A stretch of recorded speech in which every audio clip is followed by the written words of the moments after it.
cancer, including breast, colon, and throat cancer. Drinking less can lower your risk. You deserve to know the truth about alcohol and cancer. Get the facts. Visit nyc.gov/alcohol.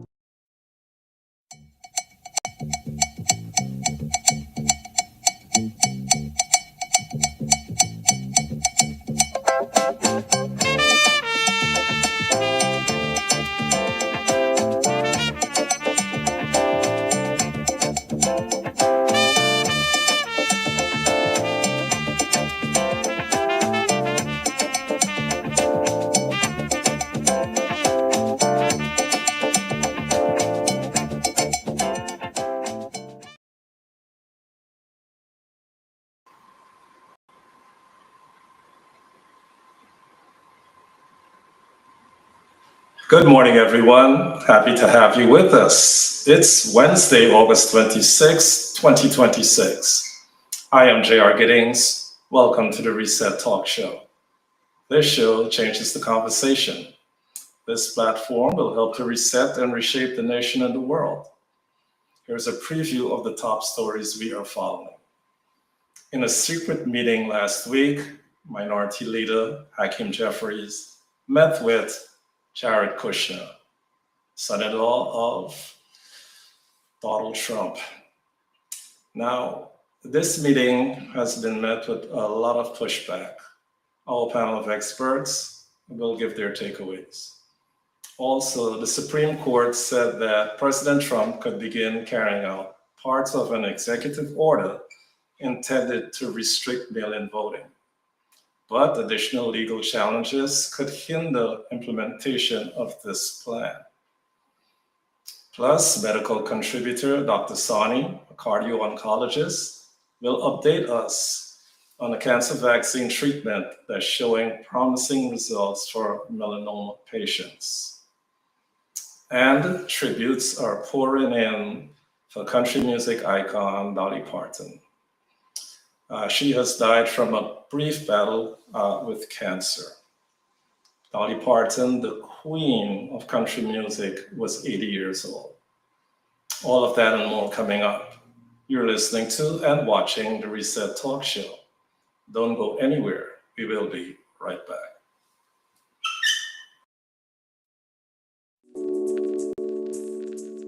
Whatever your audiology needs are, we are here to help. Our full-time staff includes doctors of audiology, graduate student clinicians. We screen for, diagnose, and treat hearing loss in a diverse population of all ages. We work closely with primary care physicians, otolaryngologists, and other healthcare providers to ensure that we are treating the whole person, not just their hearing. When it was time for my baby's vaccinations, I wasn't sure what to do. There was so much conflicting information, I didn't know what was real. But then I found out that since the 90s, childhood vaccines have saved over 1 million lives and prevented more than 500 million illnesses in children. And like me, many parents worry.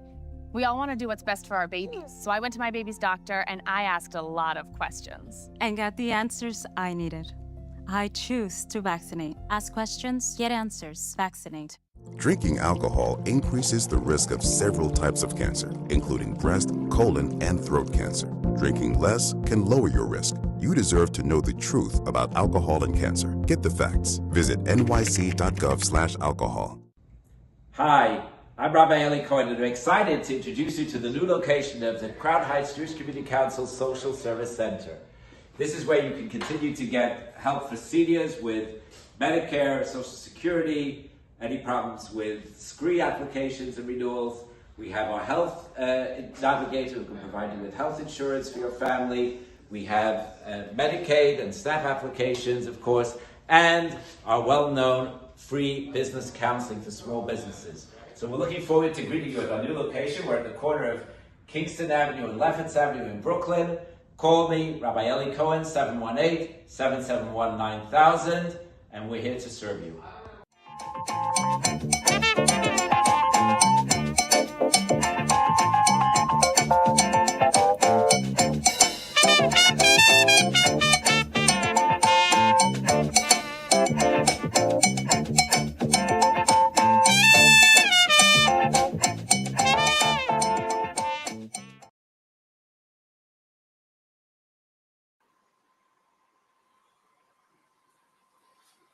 Welcome back.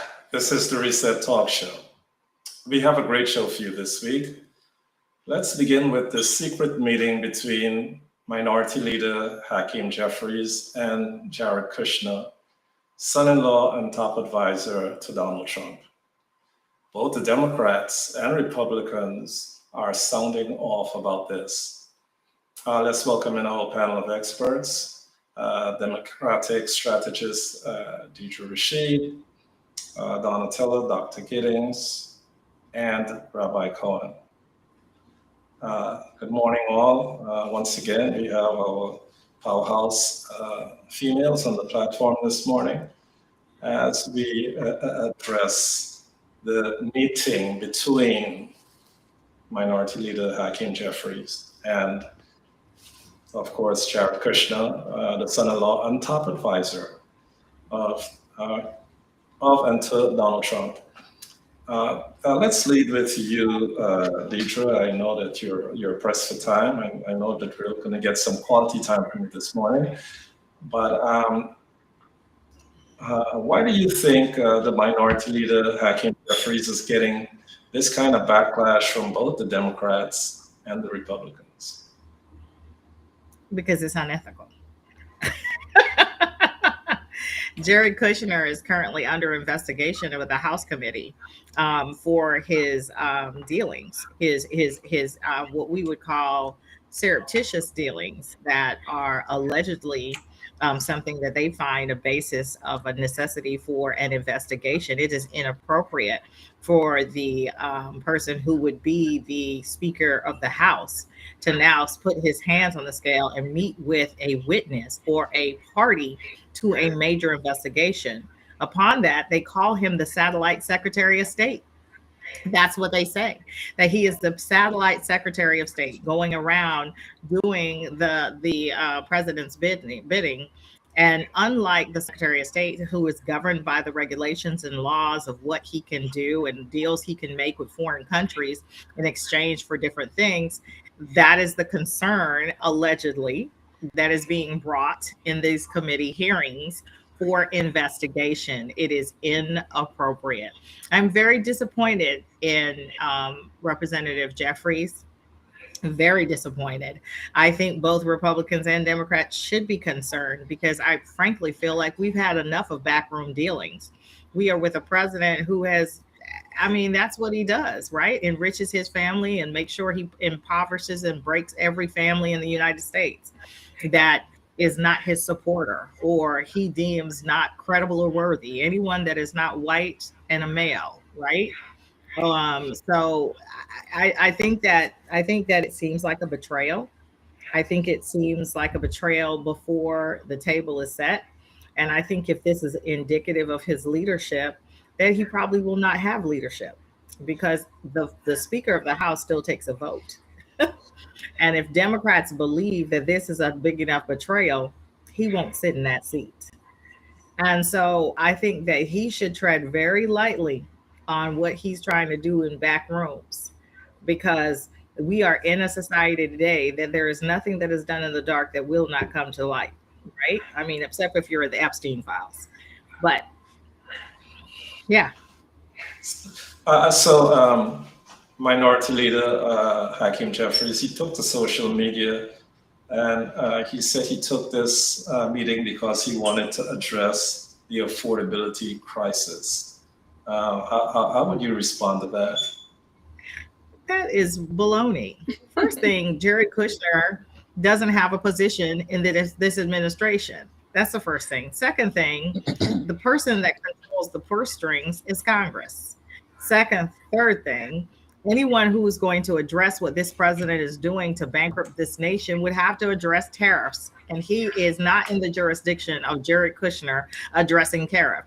Jared Kushner has about as much control over Trump as a 5-year-old child running around circles with another 5-year-old. There's no control he has.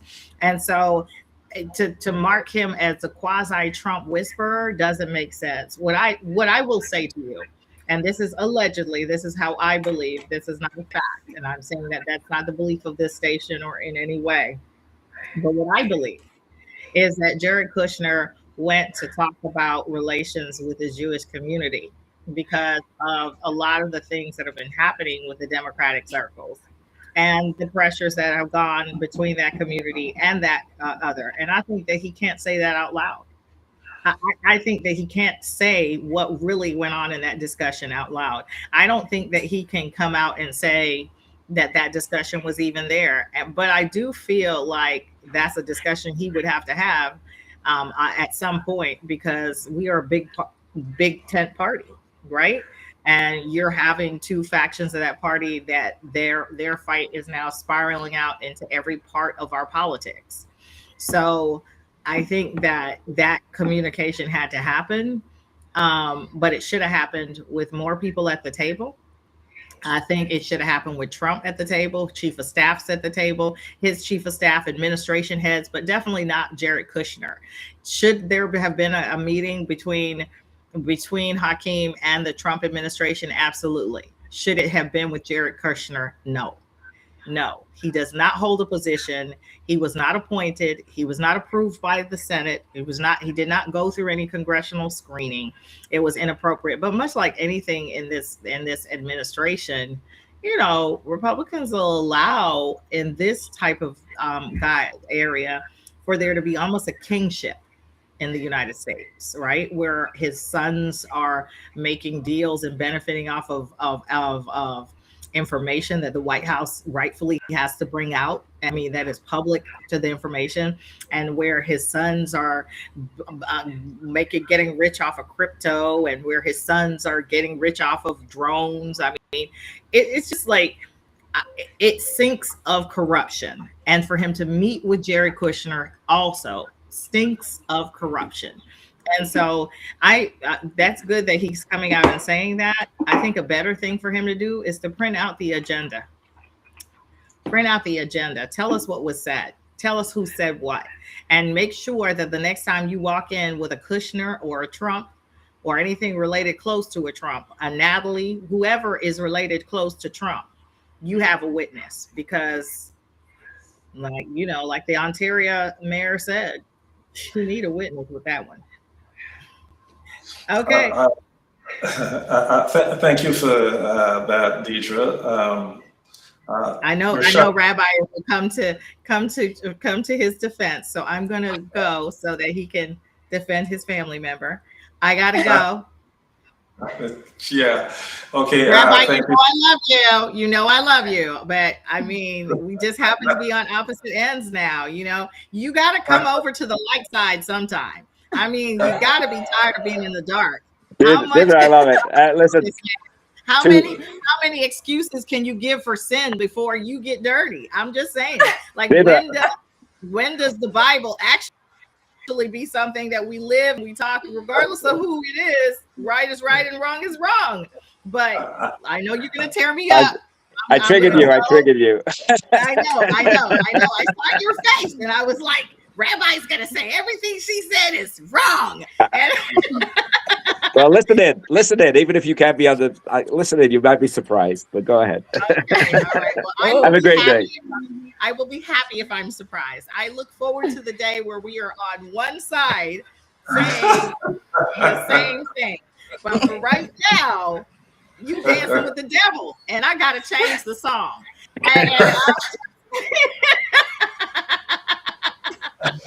You dancing with the devil.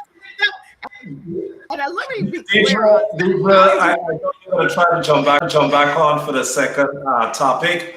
Yes, fine. But audience, if you're just joining us, we're having a conversation around the secret meeting between Minority Leader Hakeem Jeffries and Jared Kushner, the son-in-law and top advisor to Donald Trump.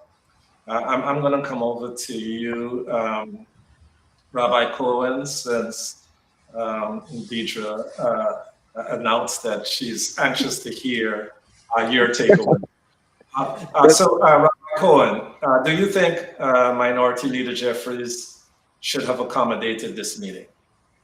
Well, yes, I think that always meetings are important, but it's interesting. Actually, Deidre brought up a very, very good point, which is that the Democratic Party has now a very big problem with a very large support base in the Jewish community, where some of the extreme candidates that they've elected in the primaries are hurting them with the Jewish community in places like Michigan, with Al Sayed, where a lot of solid Democratic voters from the past are not sure they're going to stay with the Democratic Party this time. So I can see where if that's the issue is about about the lack of comfort of the Jewish community within the Democratic Party right now, that might have been a very interesting topic that would actually have been non-governmental and therefore appropriate, I guess, for Jared to discuss with Hakeem. I don't think they were talking about policy. I don't think they were talking about affordability, because I've never actually heard an agenda from the Democrats that actually addresses affordability. Basically, they just say, yeah, we want to bring you affordability, but they never seem to actually have real policies that are ready to address that. Trump, massive tax cuts, bringing cheaper energy, besides, of course, the little spike in oil, but cheaper electricity. Trump has real things that he's trying to do to help the economy. I don't see that coming out of the Democratic Party. So I don't think they were talking about affordability. Deidre's hypothesis about the comfort of the Jewish community within the Democratic Party is a very good one, and I think that's a very well-made point. And I would perhaps agree with that on that. I think the backlash, apart from the fact that he tried to do it secretly, that's obviously hurting. But the backlash is something that we really have to get to the bottom of, because let's think about it.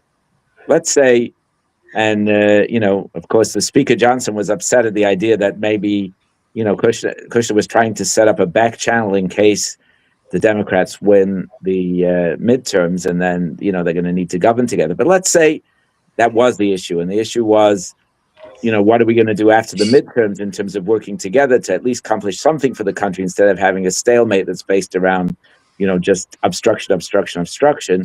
That would have been a good reason for a meeting also. But,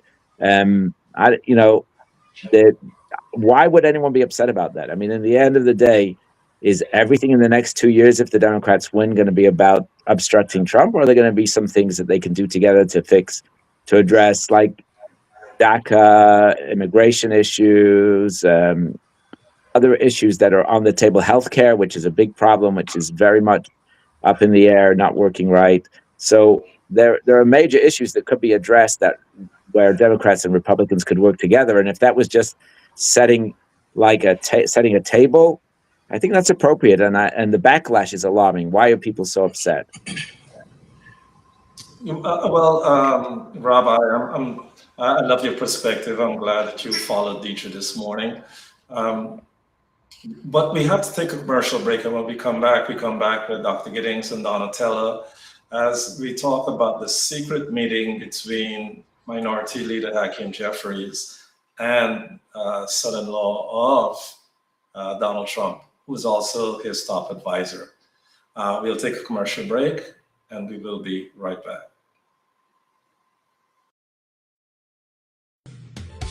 At Roger Victor Archibald Civil Rights and Personal Injury Attorneys, we are family.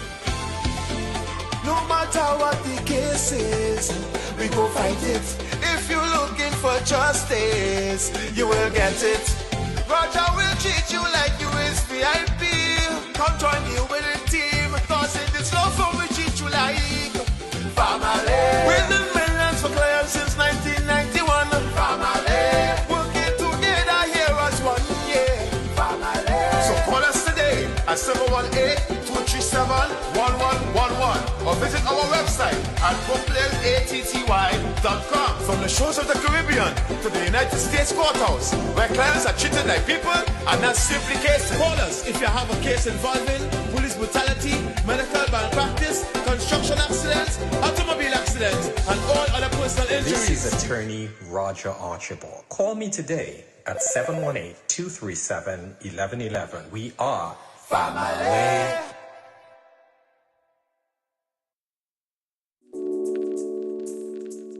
Whatever your audiology needs are, we are here to help. Our full-time staff includes doctors of audiology, graduate student clinicians. We screen for, diagnose, and treat hearing loss in a diverse population of all ages. We work closely with primary care physicians, otolaryngologists, and other healthcare providers to ensure that we are treating the whole person, not just their hearing. Drinking alcohol increases the risk of several types of cancer, including breast, colon, and throat cancer. Drinking less can lower your risk. You deserve to know the truth about alcohol and cancer. Get the facts. Visit nyc.gov/alcohol. When it was time for my baby's vaccinations, I wasn't sure what to do. There was so much conflicting information, I didn't know what was real. But then I found out that since the 90s, childhood vaccines have saved over 1 million lives and prevented more than 500 million illnesses in children. And like me, many parents worry. We all want to do what's best for our babies. So I went to my baby's doctor and I asked a lot of questions. And got the answers I needed. I choose to vaccinate. Ask questions, get answers, vaccinate.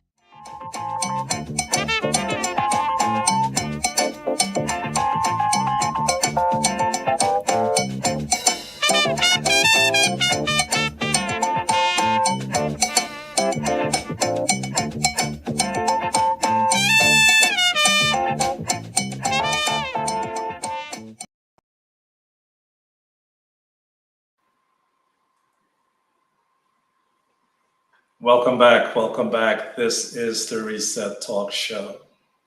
Audience, tell a friend to tell a friend. We have our powerhouse panelists here unpacking and breaking down the big talking point. The minority leader, Hakeem Jeffries, he is getting a lot of backlash from both the Democrats and the Republicans for taking a secret meeting with Jared Kushner, the son-in-law and top advisor to Donald Trump. Let's come over to you, Dr. Giddings, then Donatella. Why do you think Minority Leader Jeffries is getting this kind of backlash from both the Democrats and the Republicans for his meeting with Jared Kushner, the son-in-law of Donald Trump, who is also his top advisor?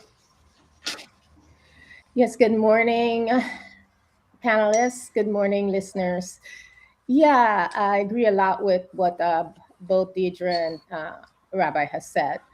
I mean, but basically it was the secrecy of it all, right? And it was definitely disappointing because Jeffries, ruling as the minority house leader, has done a lot of really good things. He has been governing via those discharge petitions where he gets majority votes. So, he reaches across the aisle and he gets votes from Republicans as, well as Democrats. He was doing like a Nancy Pelosi deal. He was doing really well. I mean, he got the Epstein Transparency Act passed. He got extensions to healthcare, just to name a few. So it was definitely disappointing, to say the least, that he wasn't above board with this meeting. And so I think that that's where all of the backlash is coming from, regardless of what it is. And then coming out and saying something as lame as affordability. I mean, talking to Jared Kushner about that, I mean, the Mr. Corruption of the Middle East. I mean, he's getting billions and billions of dollars from them, whereas, the American people here are suffering. But I don't know, maybe it was under the auspices of keep your friends close and your enemies even closer. I mean, I just can't find a logical reasoning for it, except for, the reasons that both Rabbi and Deidre has proposed. But it really tarnishes his reputation. And I think going forward, he really, to keep the seat, etc., he really has to make some valid changes, because this here does not look good at all. And those are some of my thoughts about it. Thank you, Dr. Giddings. Now we're going to come over to Donatella from My Hungry World. Now, Donatella, you're batting clean up on this, and that's a big deal. But I think the rabbi is going to jump back in. So the minority leader, Hakeem Jeffries, he had a secret meeting, of course, with Jared Kushner, who is the son-in-law of Donald Trump. It's been deemed as betrayal, as you heard our Democratic strategist. Do you think this is betrayal? Well, good morning, everyone. It's wonderful to be here. And when you sit on a panel with such phenomenal individuals, it doesn't leave much to be said when you're in agreement, right? So, yes, I don't think that Minority Leader Hakeem Jeffries should have accommodated this private meeting. I think it would be interesting to know who actually asked for the meeting in the first place. I don't know if that's been made public. And like everyone said, right, my concern is not that elected officials should never communicate with people on the other side, but government requires a certain bit of access, transparency, and accountability. And right now, we're not seeing that. And dare I say, I think a lot of people are upset, especially in New York, because the situation kind of brings back the questions when our former mayor secretly met with the president at Mar-a-Lago. And I think that was like almost a year ago, in January of 2025. So I'd have to say that I think it would be very interesting to know exactly what was said by whom and the real reason that they met. Do I think we're actually going to find that out? I'd have to say no. I'm gonna come over to you, Rabbi. Okay, you mentioned the correlation with the Jewish community, but how damaging do you think this meeting will be for Hakeem? As you know, if the Democrats win and take over, he becomes the Speaker of the House. How damaging do you think this meeting could have been? Well, I think he has a lot to be worried about. I mean, first of all, he doesn't automatically become the Speaker of the House. Of course, there has to be a vote. Remember, we had a very contentious voting. Then the Republicans threw out their minority leader last time around, and there was rounds and rounds of voting till they were able to actually elect somebody. So he has a lot to be concerned about. And remember that the left wing of the party, if they do very well in the November vote, and we have a lot of new members who are much more extreme than Jeffries. Jeffries is definitely a centering force in the Democratic Party. He's he's very sensitive to all the different interests that in New York City, and I don't know that that's really what people are looking for. People may be looking for somebody with a more. Remember the big fight between Jeffries and Mamdani over the congressional endorsements, right? He lost all those fights, so he's in a lot of danger, and he may not be the majority leader, even if the Democrats do win. And I think we might see somebody more to the left, more to the progressive side of the party. And by the way, let me just add one more thing. His video did not help. His video made him look silly. It was really bad. So let's draw the parallel that Donatella just brought up. Remember, former Mayor Eric Adams had the meeting with Donald Trump, and that didn't go over well at all with people across the country. So that's why I would like. How would you draw a parallel between those two meetings? Yeah, well, first of all, I think it's very short-sighted on the part of people. I mean, there's nothing you can do about it. Obviously, today everything is, everybody has a voice because it's the opinion has been so democratized through social media and the internet and so on, and the populist voice tends to rise to the top.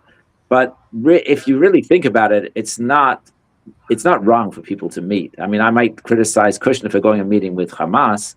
But certainly, he met with, he's done a lot in terms of reaching out across the aisle, reaching out even to enemy factions to be able to sort of smooth the way for many good things. I mean, if you remember, Kushner and Witkoff were involved in getting the hostages released. So it sometimes reaching across the aisle is a good thing. I don't think we should automatically, the idea of a purity test of being just hearing their own echo chamber, that's not good. I think it's important to that we should be like we speak on this program. We have different political views on many things, but we find some common ground. We understand some things properly. And when we disagree, we're expressing our disagreement openly, that we can deal with it. So I think I think meeting is always appropriate. Certainly in the Trump world, he says, I'll meet with anybody. It doesn't mean it's a concession to meet.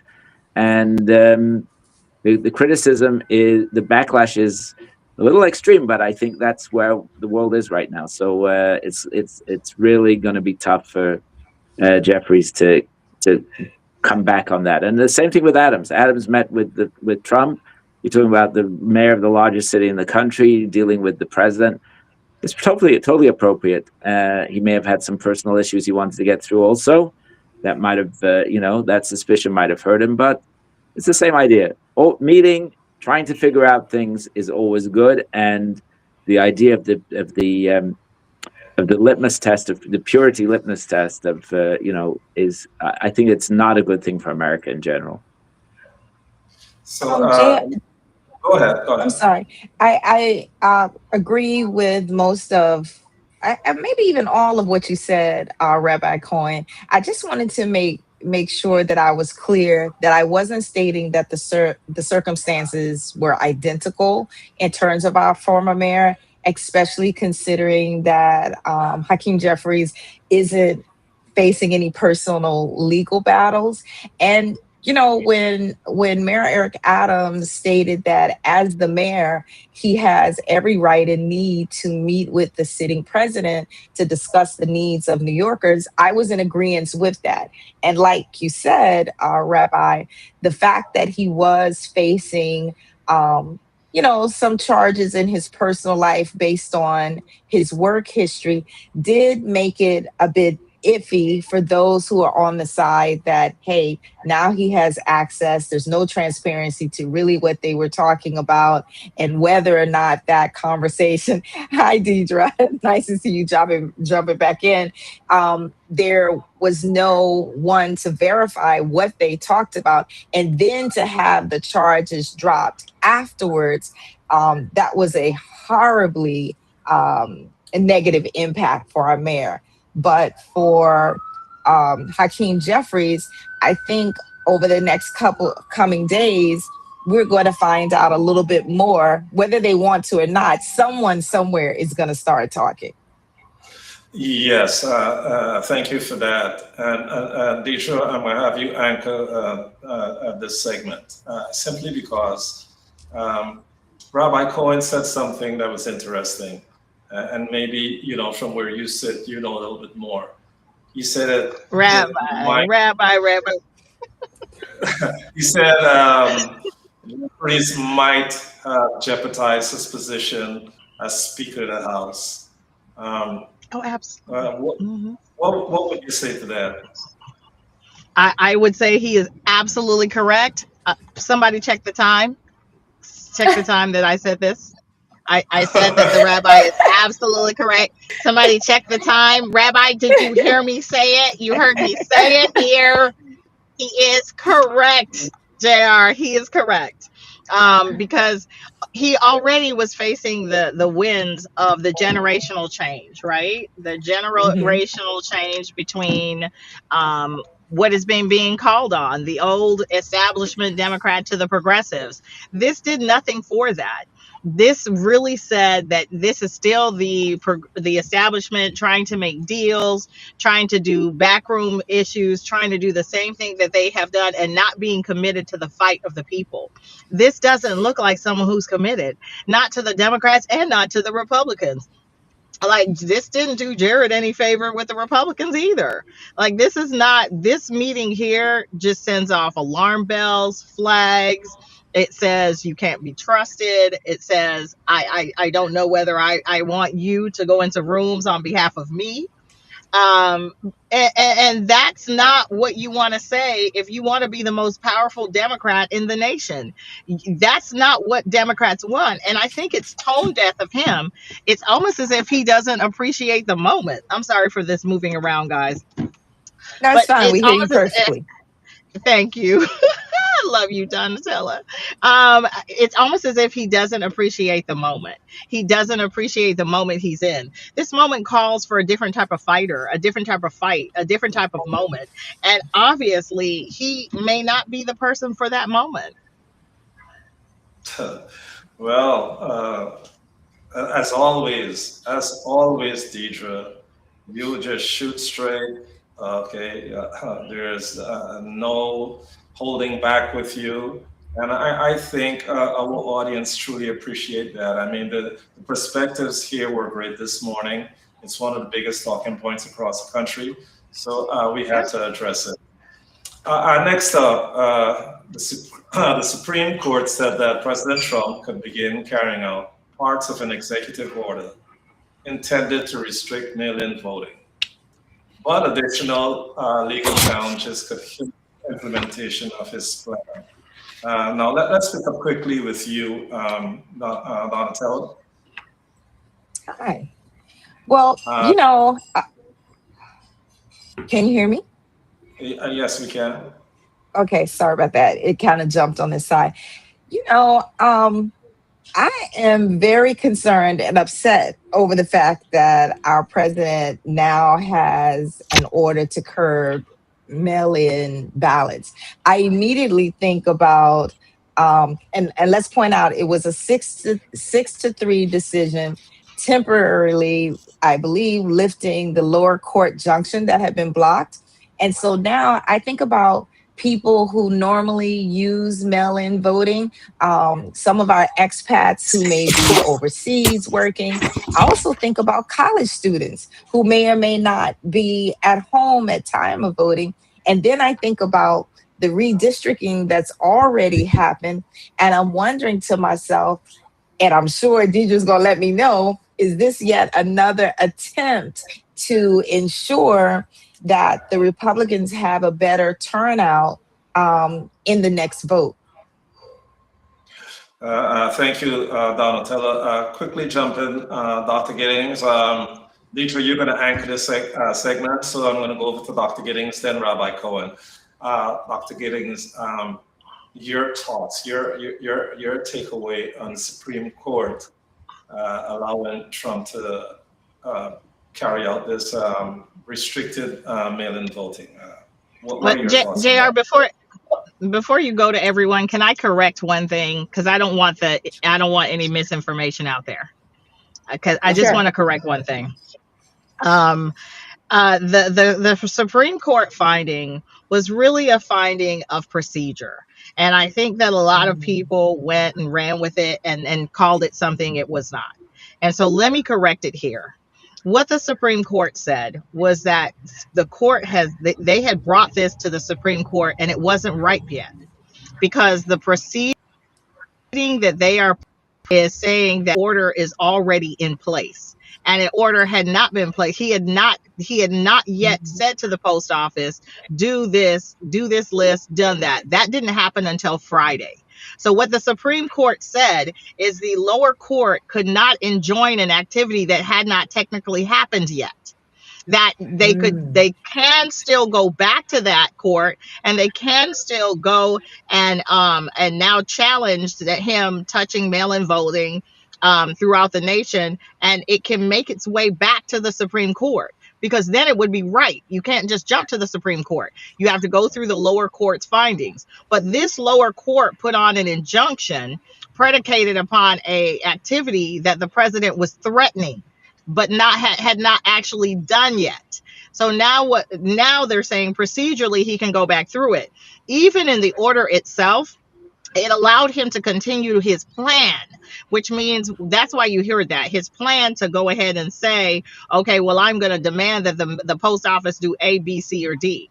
They let him do that because in order for it to be challenged, it first has to be done. There has to be a person harmed by it. And what they were saying that you can't be harmed by a proposed motion. You can't be harmed by a proposed executive order. You have to be harmed by an actual, it's one that has been implemented, and it was just implemented on Friday, which is why even here in Texas, Austin just filed a lawsuit saying that they were coming against any turning over their voter rolls. So now the courts will go through the process that we've been going through.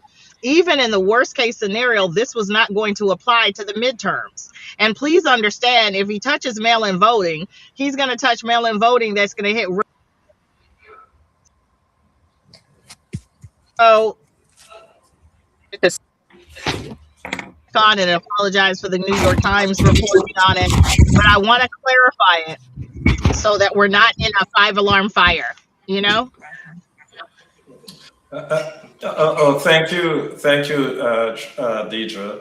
Dr. Giddings, our strategist, and Deidre Rashid, just spoke to the legal challenges that could hinder the implementation of Donald Trump's plan.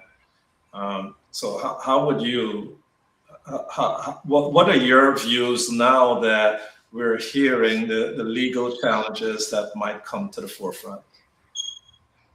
Yes, and Deirdre said it best. It's just creating chaos, right?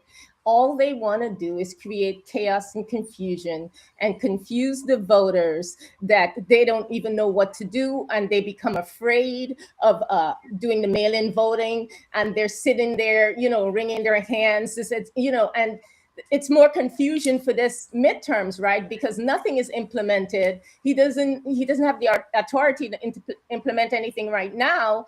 It's just as well as Justice Ketanji Brown said, it needlessly injects chaos and uncertainty into the upcoming midterm elections. And that's exactly what he wants to do. He wants to subvert the vote by any means necessary. So he's grasping at straws, right? He started with the redistricting. He's threatening, the officials with jail time. He's threatening, I won't give any more federal funds, no FEMA. It's just all these things, and it's just confusing the public. And what the public has to know is that mail-in voting is safe and secure. That is the main point. Okay, injunctions are being filed. All these things are happening. He doesn't have the authority to do anything right now. Maybe for the 2028, because that's what he's setting this all up for. But for the midterms, he's sowing chaos and confusion, and we just have to ignore it all. Ignore it all. Do your plan. Go ahead. I mean, look, voter rolls are public knowledge, by the way. Okay, and so. I believe it's 1/3 of the people vote on election day and 2/3 do by mail-in and early voting. Whatever it is you're doing, do it. Do not be confused. Do not be deterred, because that is the point, right? The point of it all is to confuse everyone and make everyone stay home or say, okay, I'm not going to do this. And I think various states are coming up with the deadline of mailing these ballots, mail-in ballots back. I think North Carolina, correct me, Deidre, I think they have 10 days or so to do so. So this is the time what you're doing, right? Do not listen to the noise. Well said, beautifully done, Dr. Giddings. Rabbi Cohen, it's so important for us to sit here on this platform to be able to bring the information to our audience across the country, because if you're unaware, okay, you would start to panic, like Dr. Giddings said. So as far as the mail-in voting goes, give me your thoughts on what's being done here, the fear that's being put into the American people. And nothing is solid because there are legal challenges that could definitely hinder this implementation. What are your thoughts? Well, I think I'll start again by agreeing with Deidre and agreeing with Dr. Giddings on a couple of things. First of all, you really laid it out procedurally, Deidre, as far as where we're up to right now. So this was a rule proposal that was challenged before it was actually put into effect, and therefore the Supreme Court said it was too early. Most likely, you're correct that, and Dr. Giddings also, that this will not really change anything for this coming midterm election in November. It's too close. The states are going to be sending out. Remember, our elections don't start on November 5th. The election starts probably 2 months before when the mail-in ballots are sent out, and then even voting takes place in some places 2-3 weeks before election day. It starts with early voting. So you are right. I think. But it's important also because I think a lot of the fear comes from the way that these things are presented in the headlines of the newspapers.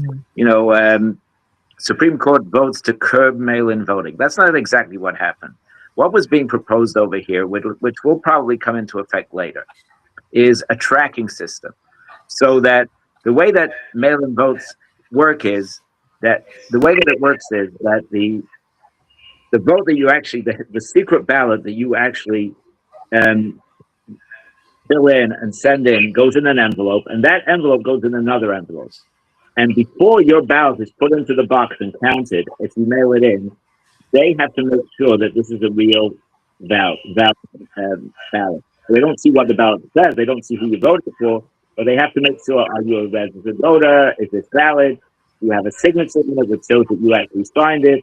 Because when you go to the poll, they can see who's actually coming there. When you're doing it in your house, you don't know if somebody filled it in for you. We don't know if in nursing homes, if people were with dementia, or people who are not able to request ballots, are somebody's requesting for them and filling it out, or telling them or pushing their hand of where to vote for with people who, are very vulnerable. So there is a lot of potential for abuse in mail-in ballots. My house, I have right now in my house, living in my house, 3 registered voters. I get mailing information and ballot information for 9 or 10 people at my home. Every election cycle, 9 or 10 pieces of information are coming out from registered voters. Have that my address is their address. Some of them live in Texas. Some of them have moved out of the country.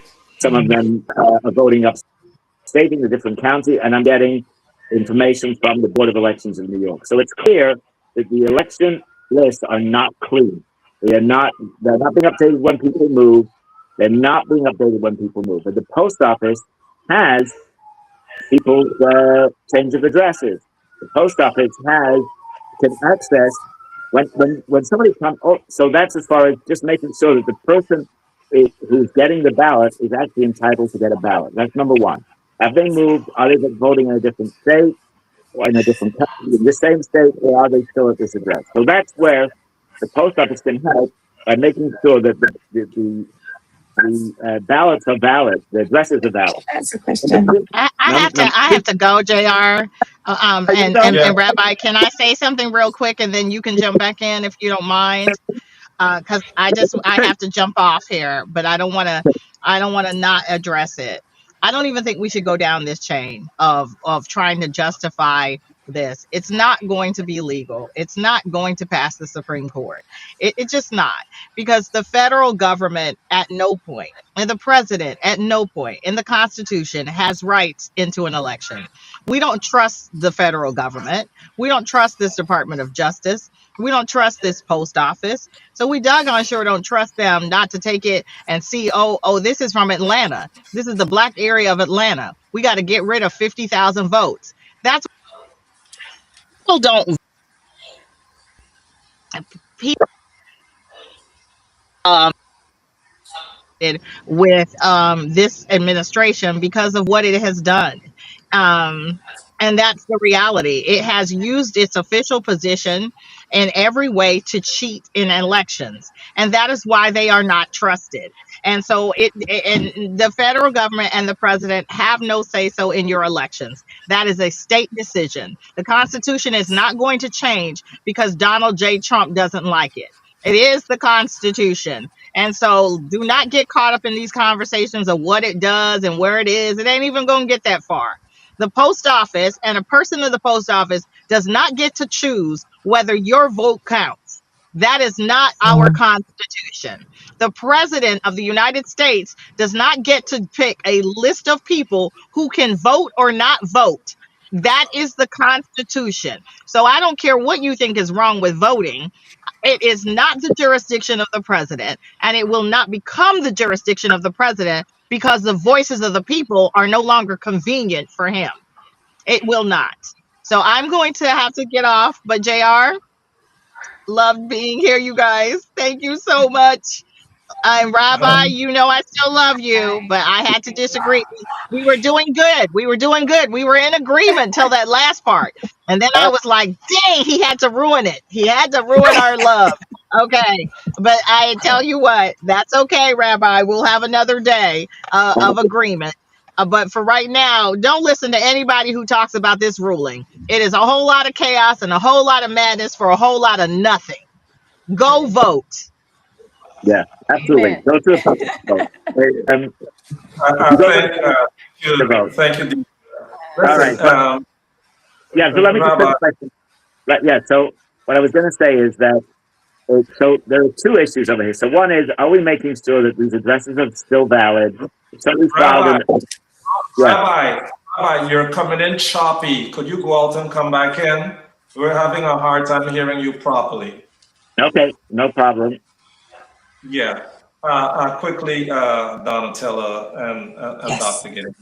It's so important to have a strategist here on this platform, whereas, she's able to disseminate all the information. And basically, a lot of people have been misled, but the information that Deidre just brought to the forefront, strengthened by Dr. Giddings, where do you stand now on the information that you received about, of course, the mail-in voting being restricted? How do you see it now? Where do you see this?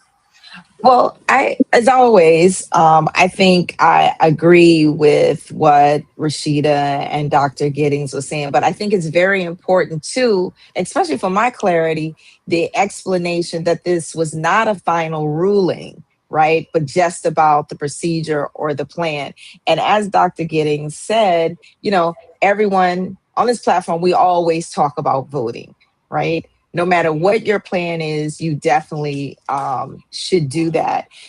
The other thing that I wanted to say is I think it's important, just building off what our strategist said about this never happening. The thought that DHS could possibly be responsible for compiling citizenship and voter eligibility, and if they happen to mark someone as not being a citizen or not being this and then canceling out their vote, there's so much room for human error, right? We already see that happening. So as always, I'm going to say people should treat upcoming voting the way they treat going to their favorite church or their favorite mosque or their favorite Rabbi, where do you guys go to worship? I just want to be all inclusive. Synagogue. The synagogue. Yeah, I knew that. It just wasn't coming to my brain. Just get together, and as much as people scroll on Instagram and talk about things, get your groups together and make sure you're registered to vote. If you know someone who does mail-in voting, reach out to them, make sure they receive their ballot and they send it off. And I always say vote early so you don't have to be late and standing in the long lines where you now can't receive water. Thanks to this president. Thank you, Donatella. I just want the rabbi to have his say and to get his say. Go ahead, Rabbi.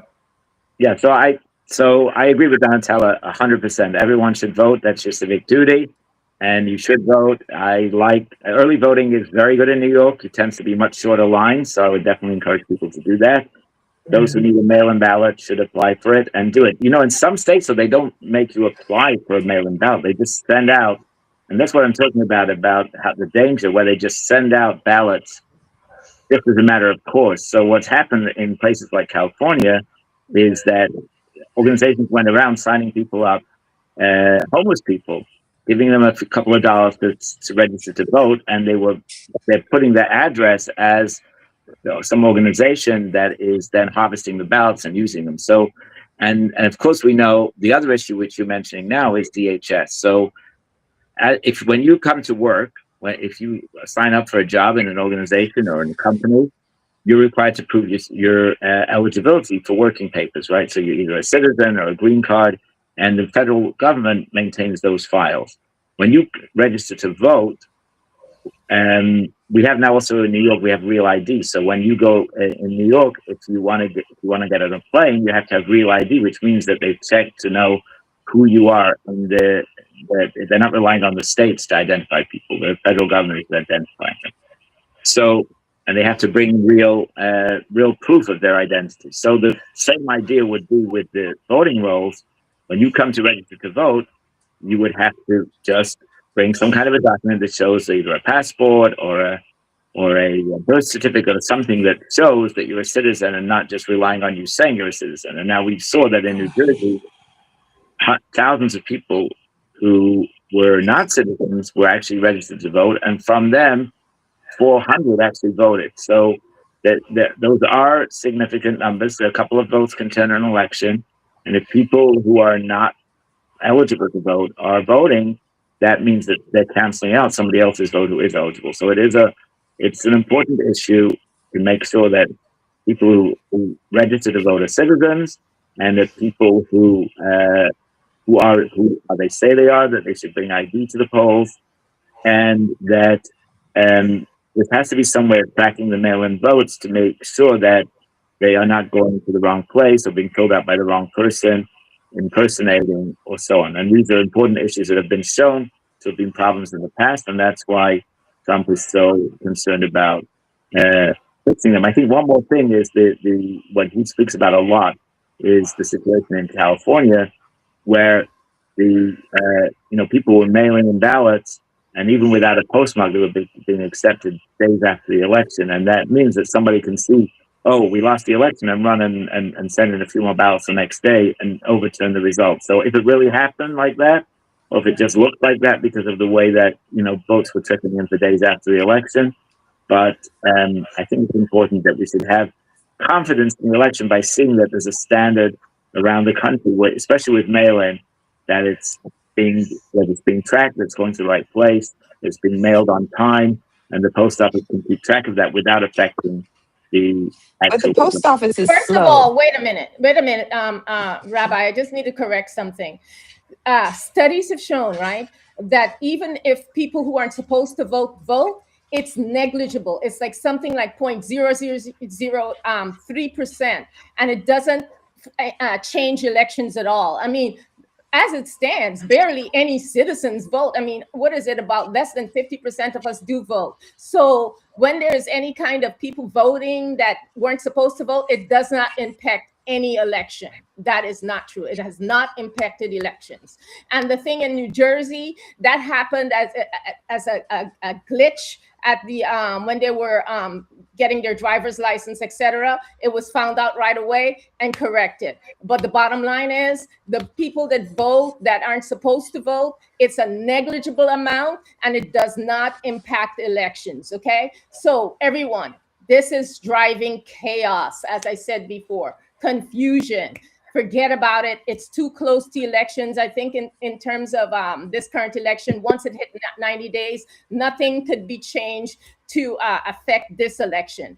Everything that's happening now is probably towards the 2028 election. And right now, there's so many injunctions that are being filed that is going to be negligible, just like the birthright citizenship. The Supreme Court is not going to authorize this. The federal government is not supposed to be in elections. It's a state thing. But what we need to do is go out and vote, because there are a lot of election deniers on the other side, on the Republican side, that are going in for the local positions like governor and the state positions that control these elections. That's what's happening right now. So you need to go out and vote for the people that you want to be in there and that would not be able to control elections. Because if they go in there like Trump did to Georgia, he called and asked for 11,780 votes. That's what he can do with his people, the election deniers that may be voted into these positions. So be careful, think about what's going on, research and look everything up. We've got to go and vote. We've got to get the right people in there. And, we want to prevent all these election deniers from getting these positions, because ultimately now they'll be able to control the elections. They can say whatever, do whatever, provide whatever list, et cetera, et cetera. So just know right now that mail-in voting is safe. By the way, Trump recently voted by mail again in Florida, okay?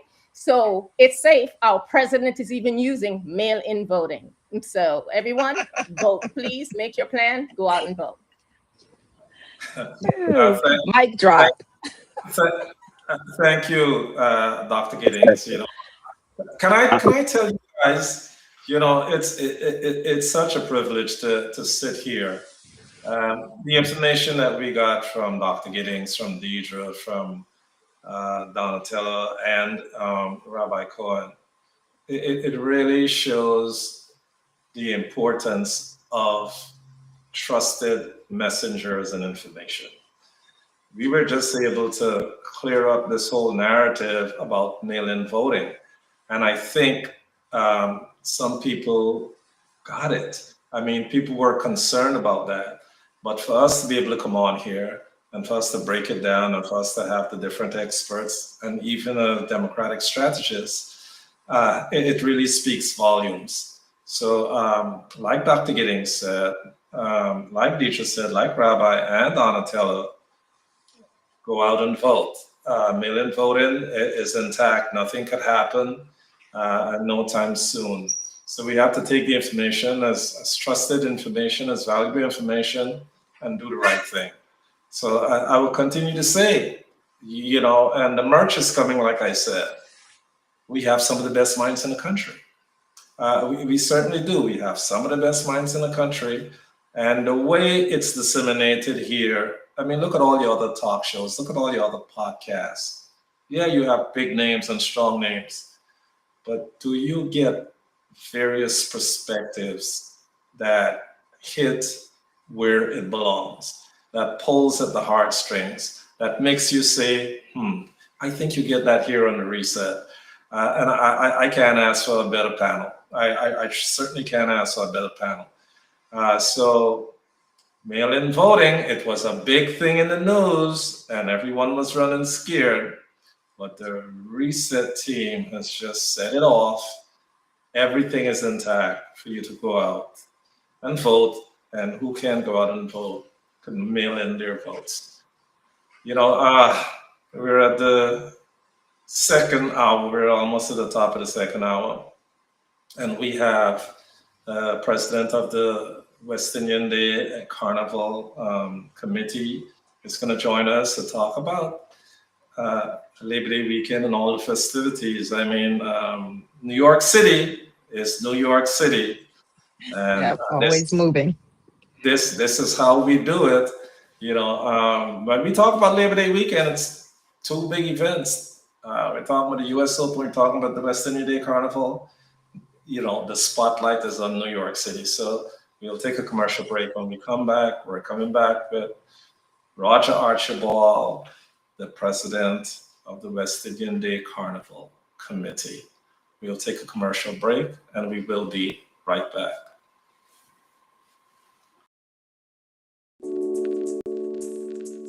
Whatever your audiology needs are, we are here to help. Our full-time staff includes doctors of audiology, graduate student clinicians. We screen for, diagnose, and treat hearing loss in a diverse population of all ages. We work closely with primary care physicians, otolaryngologists, and other healthcare providers to ensure that we are treating the whole person, not just their hearing. When it was time for my baby's vaccinations, I wasn't sure what to do. There was so much conflicting information, I didn't know what was real. But then I found out that since the 90s, childhood vaccines have saved over 1 million lives and prevented more than 500 million illnesses in children. And like me, many parents worry. We all want to do what's best for our babies, so I went to my baby's doctor and I asked a lot of questions. And got the answers I needed. I choose to vaccinate. Ask questions, get answers, vaccinate.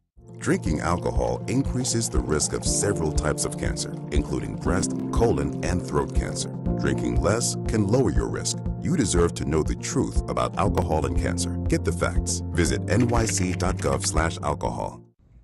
Hi, I'm Rabbi Eli Cohen, and I'm excited to introduce you to the new location of the Crown Heights Jewish Community Council Social Service Center. This is where you can continue to get help for seniors with Medicare, Social Security, any problems with SCREE applications and renewals. We have our health navigator who can provide you with health insurance for your family. We have Medicaid and SNAP applications, of course, and our well-known free business counseling for small businesses. So we're looking forward to greeting you at our new location. We're at the corner of Kingston Avenue and Lefferts Avenue in Brooklyn. Call me, Rabbi Eli Cohen, 718-771-9000, and we're here to serve you.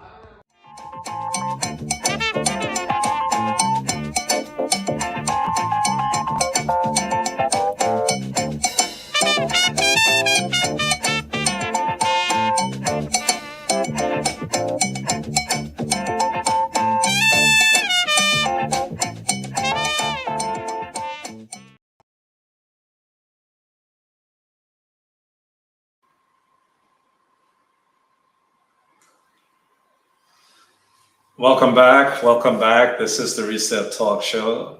Audience, tell a friend to tell a friend. This is a big owl we have coming up here.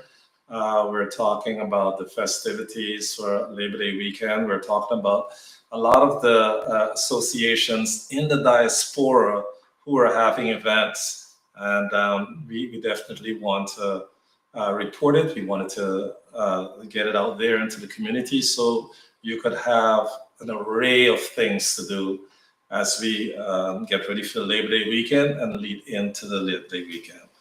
Let's welcome in Roger Archibald, the president of the West Indian Day Parade.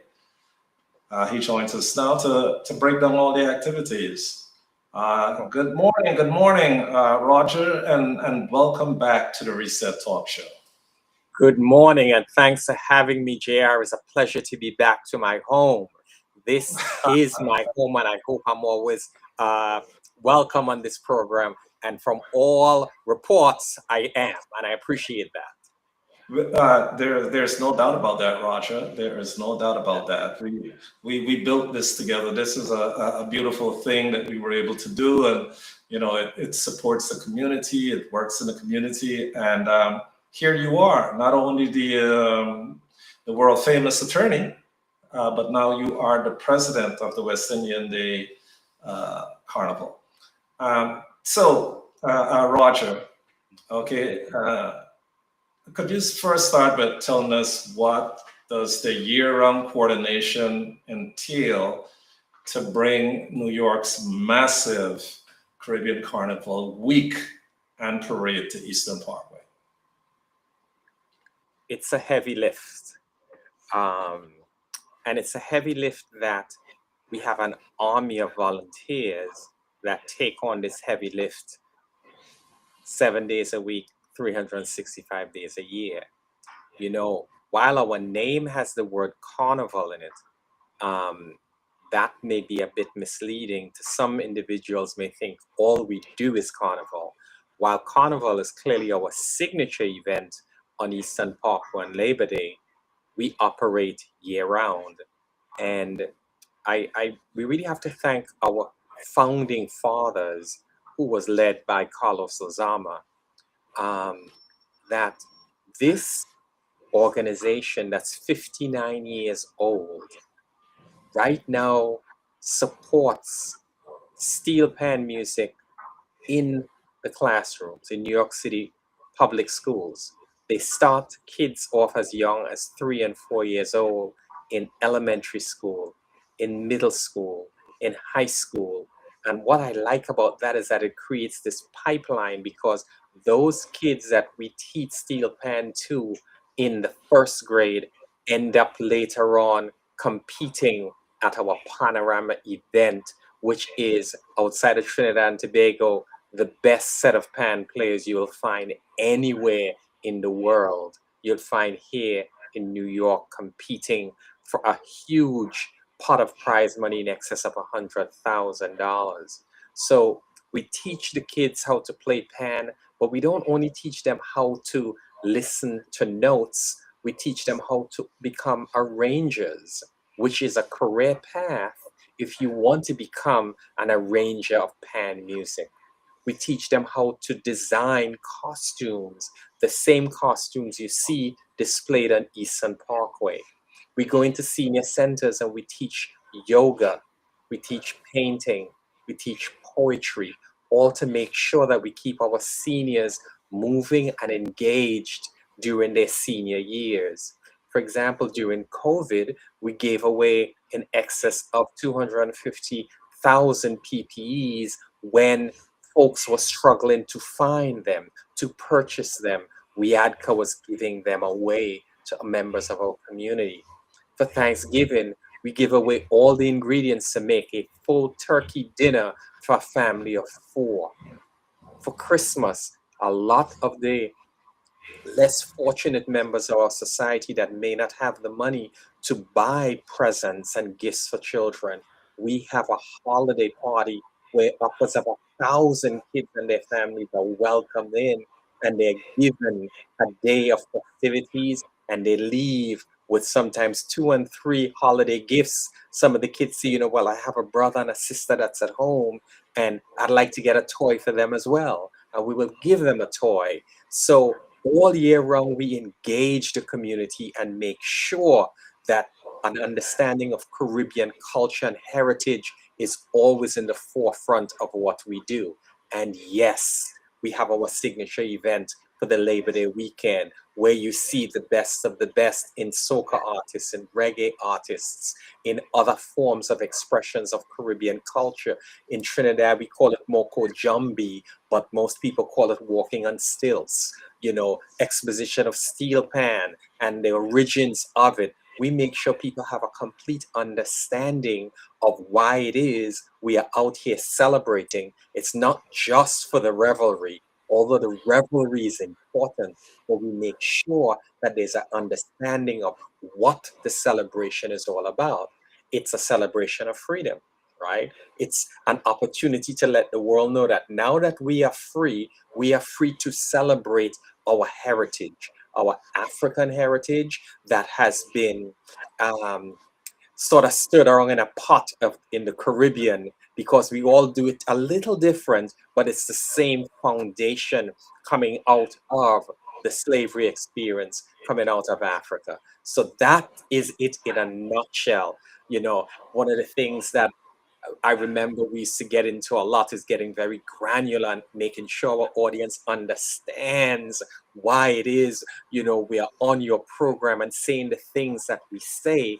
And I would hope we would have that opportunity in the next few minutes to make sure that everyone within the sound of this program has a clear understanding of the richness of Carnival and why it is WIADCA has taken on the responsibility over the past 59 years to be the steward of the Trinidad and Tobago Carnival style expression that we have on Eastern Park. And I say style because we represent the entire Caribbean, not Trinidad and Tobago, the entire Caribbean, and it's reflected even in our board of directors.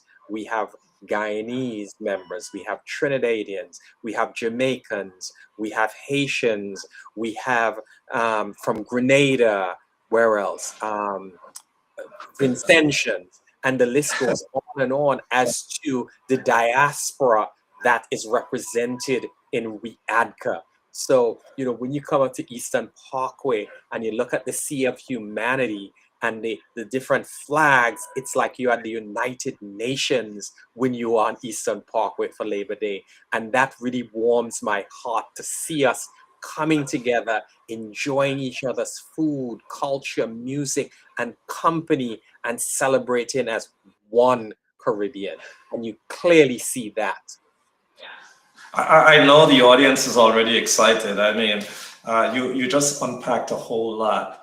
Roger, you're a friend and you're a dear friend, and I've known you for a while. And now that you are the president of VIACA, yeah, you mentioned 59 years. Of course, there is growth. I know who you are. You're a mover and shaker. Could you tell us about the sponsorship? Because none of this stuff could be done without sponsorship.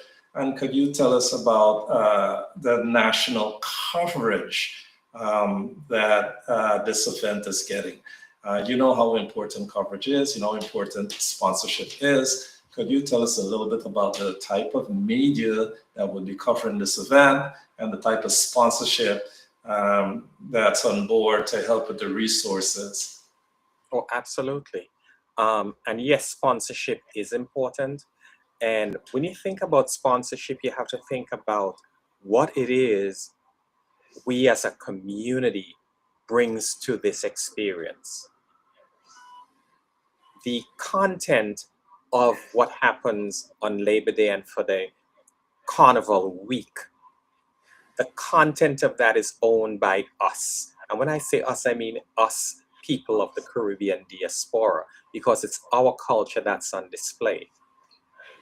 We have the largest parade in America in the West Indian Carnival Parade, the largest. Over 3.5 million people are there. To an advertiser, that is a gold mine, an absolute gold mine. So as a result of that, we have coverage from major national networks like WABC. We have local networks like Pix 11 that carries it live. WABC streams it. We have international media from all over the Caribbean, Europe, and other parts of America that come to this parade because it is world renowned and everybody wants to understand what it is that we do that attracts such a broad cross section of individuals. We don't only have people of African ancestry or Caribbean ancestry enjoying this parade. It's people from the Middle East, people from Europe, people from Asia. And I say that because Carnival is celebrated not only in the Caribbean, not only in the United States, but places as far away as Japan celebrates Carnival and play steel pan. Bahrain, Malta, Switzerland, Germany, France, England, places that the average person would never think would be embracing Carnival.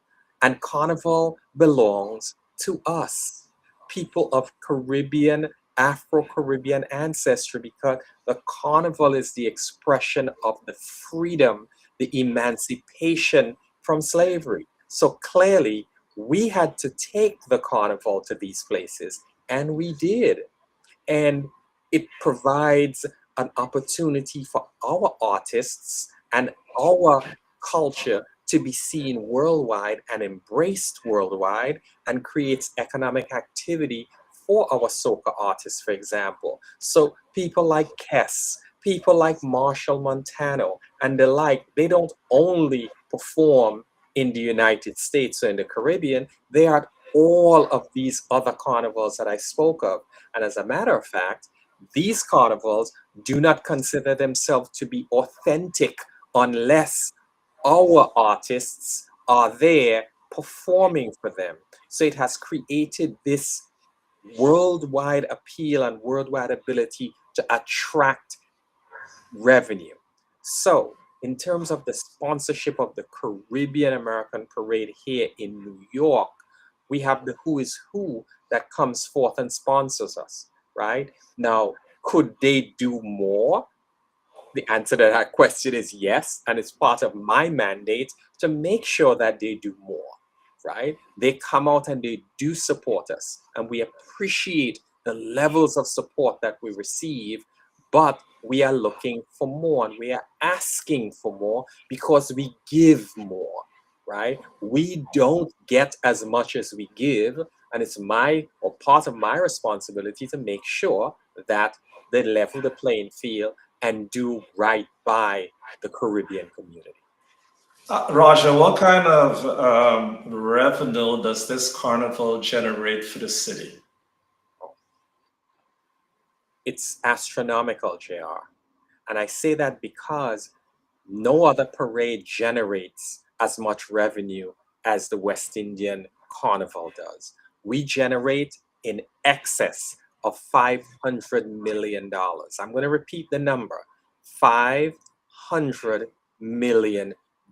Basically, $500 million with a B. $500 million is generated by this parade. No other parade comes close.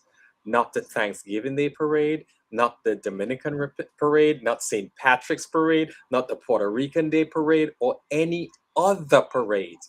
And in no way are we casting dispersions or aspersions on those parades. We're just saying that our parade dwarfs their parades in terms of the economic activity that is generated by this parade. So there's always a lot of talk coming around the Labor Day weekend. Well, maybe the parade, costs the city too much money. Maybe the parade is somehow past its prime. Maybe we should be doing something differently.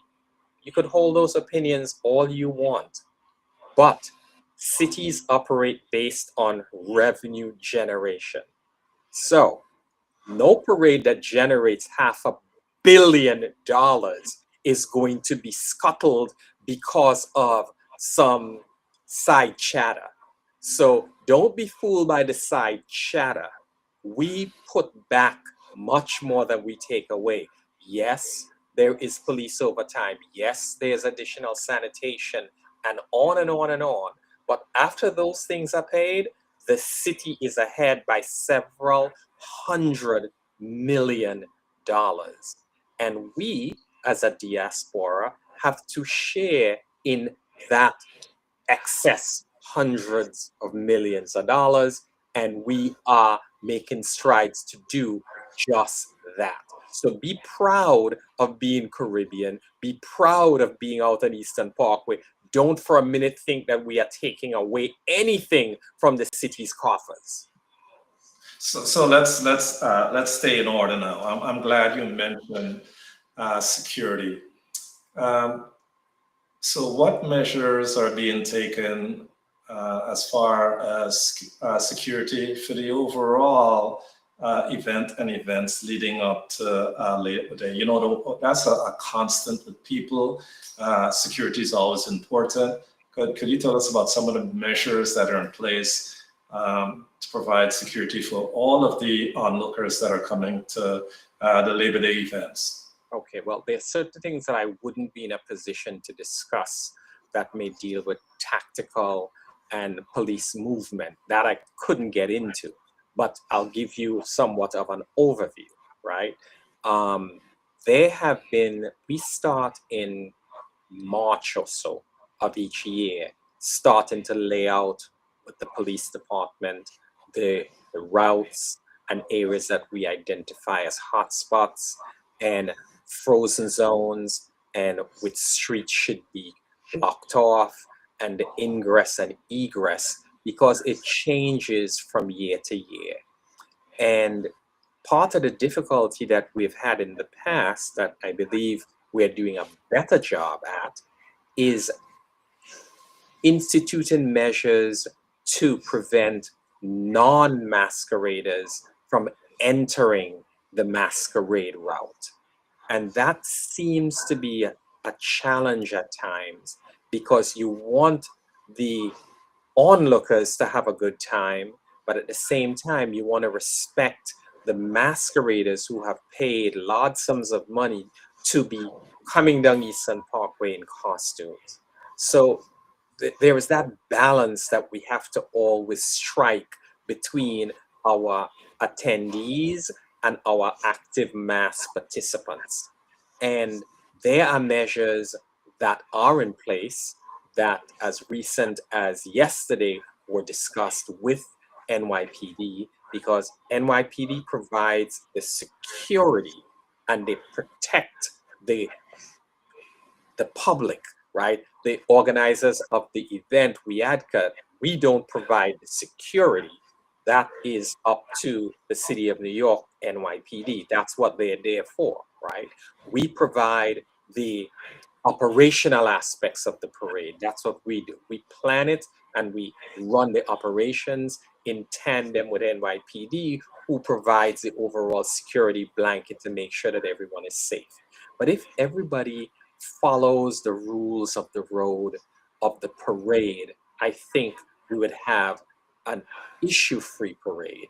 It's sometimes we have some individuals that in the exuberance of celebrating our culture, they may go a little overboard, and we need to just, engage them in corrective action to make sure that they understand that you could enjoy this, but you have to do it responsibly and to respect the rules of the road. So yes, we have a lot of measures in place in tandem with the NYPD to ensure that everyone is safe. But I'm going to say this in terms of safety. And I'm just strictly talking now statistical safety. In terms of the safe parade function, WIADCA's Carnival is still the safest parade in New York City. And I'll tell you why we can say that just looking at the numbers. We have over 3.5 million attendees. The folks that come closest to us maybe have 1.5 million. And if you look at the amount of incidents per that 1.5 million versus the amount of incidents for our 3.5 million, we are the safest parade in terms of having a smaller percentage of incidences. Do we want to have 0 incidents? Absolutely. But when you have 3 million people in the same place, it stands to reason that somebody's not going to obey the rules of the road, so to speak. But in terms of safety, we are still the safest parade in New York City. Quickly, Roger, we have 2 minutes left with you. We have some other guests that will be joining soon. 2 things. Could you tell us about the festivities leading up to the carnival? And could you tell us about the 2 big names that we have as grand marshals for this carnival? So we have 2 minutes to encapsulate that. And thank you. Well, first of all, we have a carnival week that kicks off on Thursday, the 3rd of September. All of our events take place behind the Brooklyn Museum. So we have a blockorama or a blocko on Thursday featuring many artists. It's I wouldn't call it a soca fest. I would call it a blockomania. That's what it's billed as, a blockomania. So they have people such as Black Adan, Erwin Nearwood, Michael Tasia, Anika Berry, and on and on. All of these soca artists that's going to come and entertain you on Thursday evening. On Friday, we have a soca fest featuring Kess, the band, and Bungie Garland, Theon Lyons, the Viking Band, and many others. This is what we have going on live on Friday night. On Saturday is a really interesting day because that's the day that we make sure we have a pipeline from the youth to the adults. We have a youth fest in the morning at 9 a.m. where it's a junior carnival where the youngsters get a chance to display their cultural awareness with all the costumes. They do everything that the adults do, but in a kid-friendly way. Then in the evening, we have Panorama. As I indicated earlier, the Panorama exposition, second only to Trinidad in terms of its level of professionalism and the sound quality and the level of competition. Over $100,000 is in the pot for that night. Also this year, we will be doing a live stream, which would be a pay-per-view event. So folks in Bahrain, in Japan, in Trinidad, if they want to, all over the Caribbean would be able to tune in for a nominal fee of $9.99 and get a pay-per-view experience unlike anything else. And I'm encouraging folks to do that. And all you need to do is go on nycarnival.org and you'll be able to access that. Then on Sunday, we're having something known as brunch and soca. This is an elegant event. You come out in all your fine attire. It's like the who is who in Caribbean culture and fashion and food being on exposition and on display. It's the place to be seen on Sunday, brunch and soca. And then, of course, we have Monday. Monday is the mother of them all. Our carnival that starts at 10 a.m. and it goes until 6 p.m. We have over 20 bands that are registered to be on the parkway and show you all of the artistry and professionalism of our costume designers will be on display. And in the morning, starting at 7:30, we have a VIP breakfast. If you want to rub shoulders with the governor, the mayor, the senators from the city and state of New York, they will all be there joining us for this momentous occasion, this breakfast. So we have all these activities. And one other thing I need to say before I leave is that this year we started something known as a Carnival Village that we're going to have at the back of the museum on Thursday and Friday from 11 until 3. And during this time, public is invited to come into the back of the Brooklyn Museum and sample all of the culinary delights that is being served. So if you want to have lunch in Carnival Village, we invite you to come have lunch in Carnival Village. There's no cost for admission. You'll just enter, walk into our Carnival Village, be able to sample the foods. Of course, you will have to pay for the food, but it's an experience that you'll be able to have similar to the one that we have in Trinidad and Tobago, where there is a carnival village that you could go in while the carnival is not actually in session. So these are all the things available to you for this carnival experience. And again, all you need to do is go on Carnival, spell out CARNIVAL.NYC. You'd get a full listing of all of the events that I spoke of earlier, and you'll be able to participate. Finally, if you are a vendor, we still have a few vending spots available behind the museum, and we have a couple still available on Eastern Parkway. If you want to, as my Jamaican colleagues would say, if you want to sell off everything that you have, come be one of our vendors. You won't regret it, because the 3 million revelers will buy out everything you have to offer.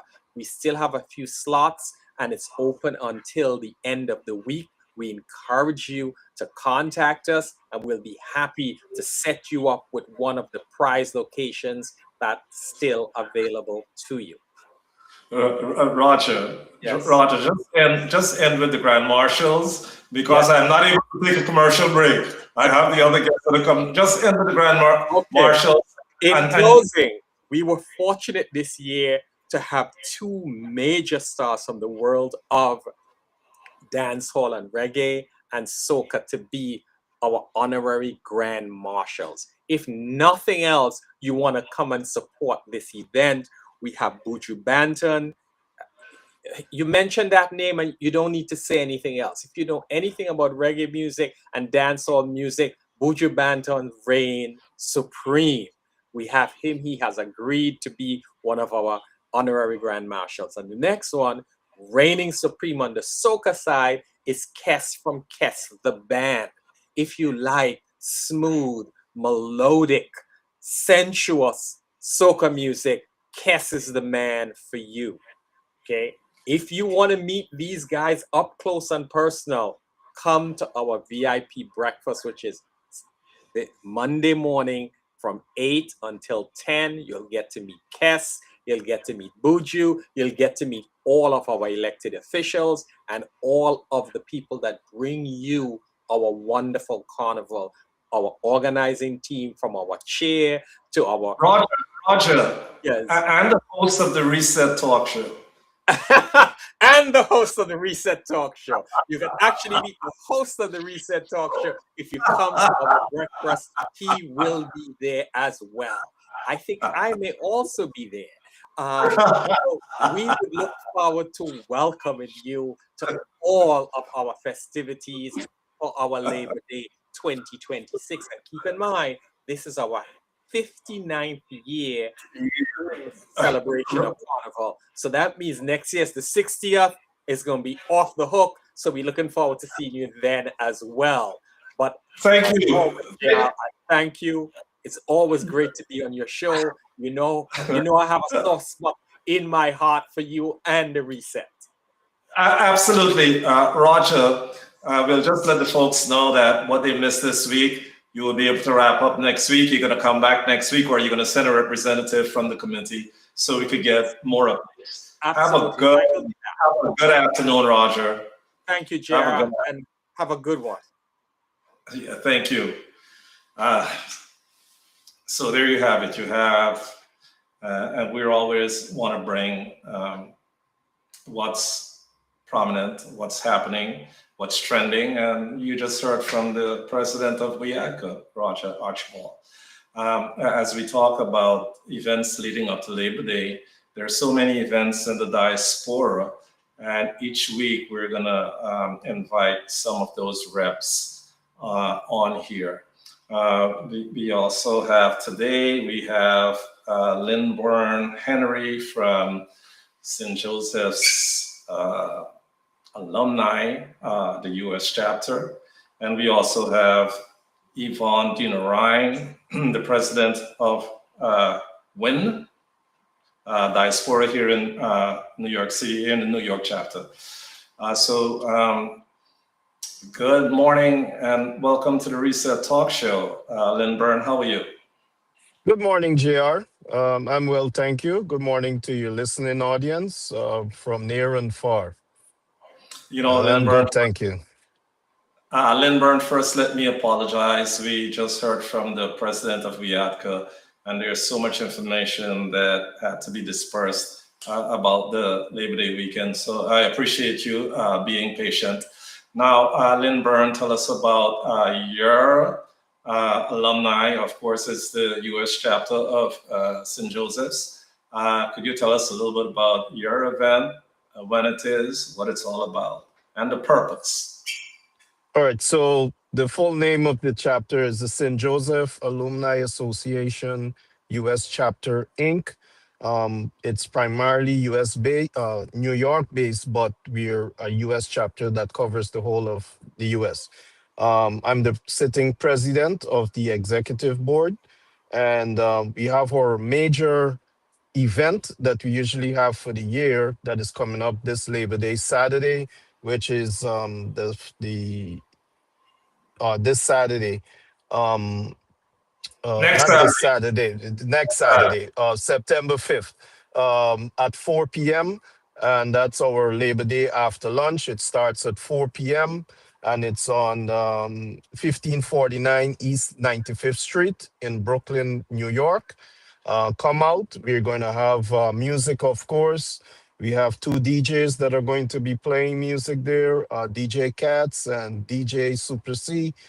Of course, we're going to have lots of food, all Caribbean style food, from your cook-up rice and fried rice, chicken, fish, chana, black pudding, white pudding, and all the likes, different finger foods. And of course, we're going to have a stock bar.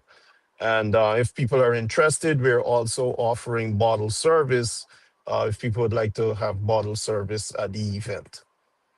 So two things, Lynn Bourne. Is the cost of the event, and is this an indoor or outdoor event? Well, it's an outdoor event, but part of the event, the space that the event is going to be had is covered. But of course, we don't anticipate or would like to have any type of weather that would hamper or influence the attendance of the event. So it'll be partly covered and partly open. There's a $30 donation to enter the event. And then, of course, your drinks and your food is also an additional cost at the event. Okay, I know that we're rushing here, but our representative plan to be on again next week, just to hype it up a little bit more. Is there a website where they could go to buy tickets or anything like that? Yes, we have a website. You can go to www Joseph, well, not St. Joseph, but SJH Alumni USA.org, and you go to the events tab at the top of the page and you can secure your tickets there. Or we are on all social media platforms, Facebook, Instagram. You can look us up there, St. Joseph Alumni Association US chapter, and you can contact us via those platforms if you need. We have paper tickets also, or you can purchase a e-ticket on the website, or you can reach out to any one of our reps or anything like that to secure a ticket. Or if that is not so, you can just make your donation at the gate for entry. Thank you so much, Lynn Byrne. Thanks gracing us with your presence this morning and informing us about one of the main events in the Diaspora for Liberty weekend. We'll see you again next week. Anything that you missed today, we'll be able to plug in next week. Tell a friend to tell a friend. They should always tune into the Reset Talk Show. Have a great morning, great afternoon, Lynn Byrne. We'll talk soon. Will do. Thank you, JR. Appreciate it. No, thank you. Once again, it's that time of year. In the diaspora, there's so many major events happening, and it's our job, it's our platform that will ensure that everyone is aware of what's going on. Next up, we have Yvonne Dinarine, the president of the WIN Diaspora here in New York City. Is Yvonne with us?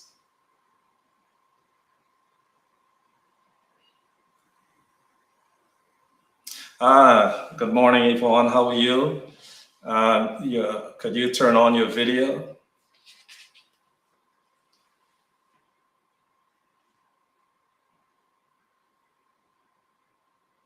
Yvonne, can you hear me? I think Yvonne might be having some difficulties. So when Yvonne rejoins us, we will definitely come across to her. We'll take a quick commercial break and we will be right back. Oh, is Yvonne there? Are you able to turn on your video, Yvonne? We can't see you, nor can we hear you. Yvonne, try to go out and come back in. What we will do quickly is, let's not go to a commercial break. Let's bring in Donatello and Dr. Giddings for a quick minute.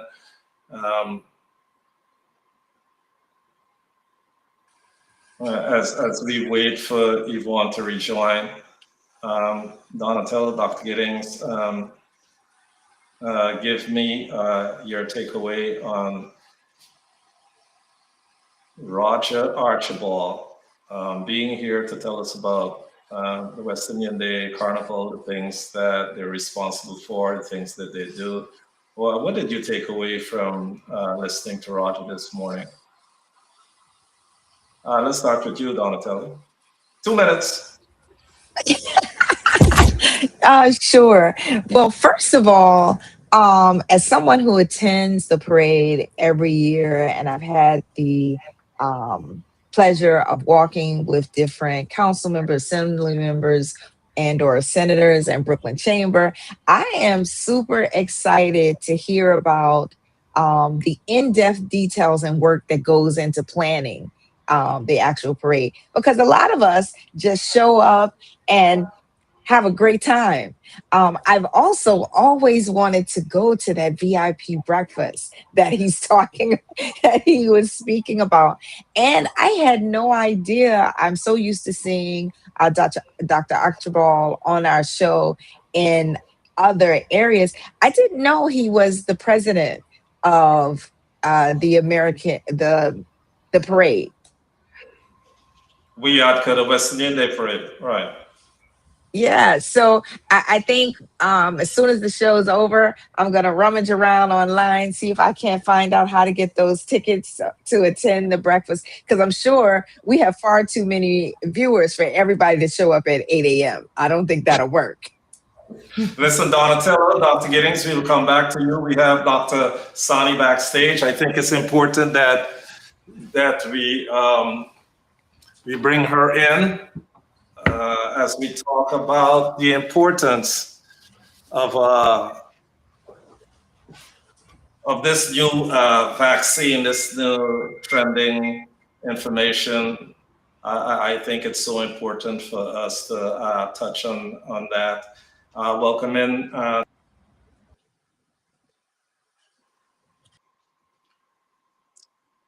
Hello. Hi, JR. Pleased to have you back here with us this morning. Listen, I'm sorry I ran a little bit late. A couple of the interviews went over. Our audience, Dr. Sani is our medical contributor. She's a cardio-oncologist, and she's here to update us on the cancer vaccine that's showing promise for melanoma patients. Dr. Sani, what makes this vaccine so compelling? Thank you for having me, JR. It's always a pleasure to be here, and you raise very pertinent points in all your talks. So yes, it's absolutely an exciting time because of this vaccine. But I want to clarify a few things to all your viewers that this is not a cancer vaccine that prevents cancer. So it's not like the flu vaccine that you take and you'll get less chances of getting flu. This has been this is actually not just a vaccine, but it is an mRNA vaccine that has been combined with an immunotherapy that is already being used for metastatic malignant melanoma. So malignant melanoma is basically a kind of a skin cancer that affects about 1.5 million plus people in the United States, and about 100,000 or more get diagnosed every year. And if a patient has stage 3 or more higher melanoma, when it gets resected, which means it gets surgically excised by your dermatologist, it is then treated in a lot of cases with immunotherapy. What is interesting and revolutionary about this trial that just came out is that it is combining the traditional immunotherapy called Keytruda or pembrolizumab, which is already being given to a lot of malignant melanoma patients, but it is making it smarter. How's it making it smarter? It's combining it with an mRNA vaccine, which has been produced by Moderna. So it is combining two technologies, and vaccine, which is based on mRNA technology, and immunotherapy that already exists for the treatment of melanoma. So how is it smarter or better? So in this phase 3 trial, the results of which are still preliminary, we don't have the full data, but the preliminary data is very promising that once you have stage 3 or higher malignant melanoma, you've excised it, you send it to the lab, we're able to check the specific kind of malignant melanoma the patient has, which means what kind of mutations, what type of malignant melanoma it is. And then we create a vaccine which is specifically identifies the kind of melanoma that the patient has. So it basically, when we do a combination of that mRNA vaccine, which is a great identifier of your particular malignant melanoma, and combines it with the immunotherapy, it just makes the treatment way more precise, because now not only the cancer can't hide from the immunotherapy because the mRNA vaccine goes and finds it and attaches it directly to the receptors that the patient has, but it also makes the treatment from the immunotherapy more specific, targeted to the receptors on that patient's cancer.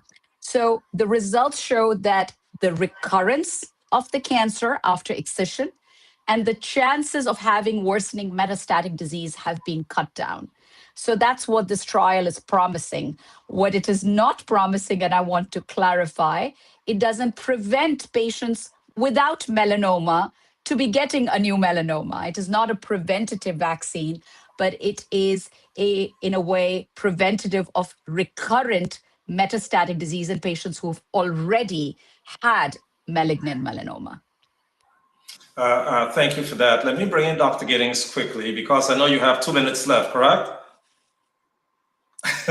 Dr. Giddings, we have Dr.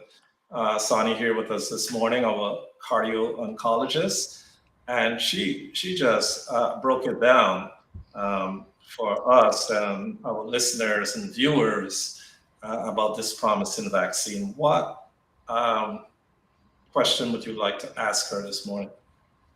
Good morning, Dr. Sani. Great to see you again. And thanks for that excellent explanation, because this can be so confusing. People might think they can prevent this.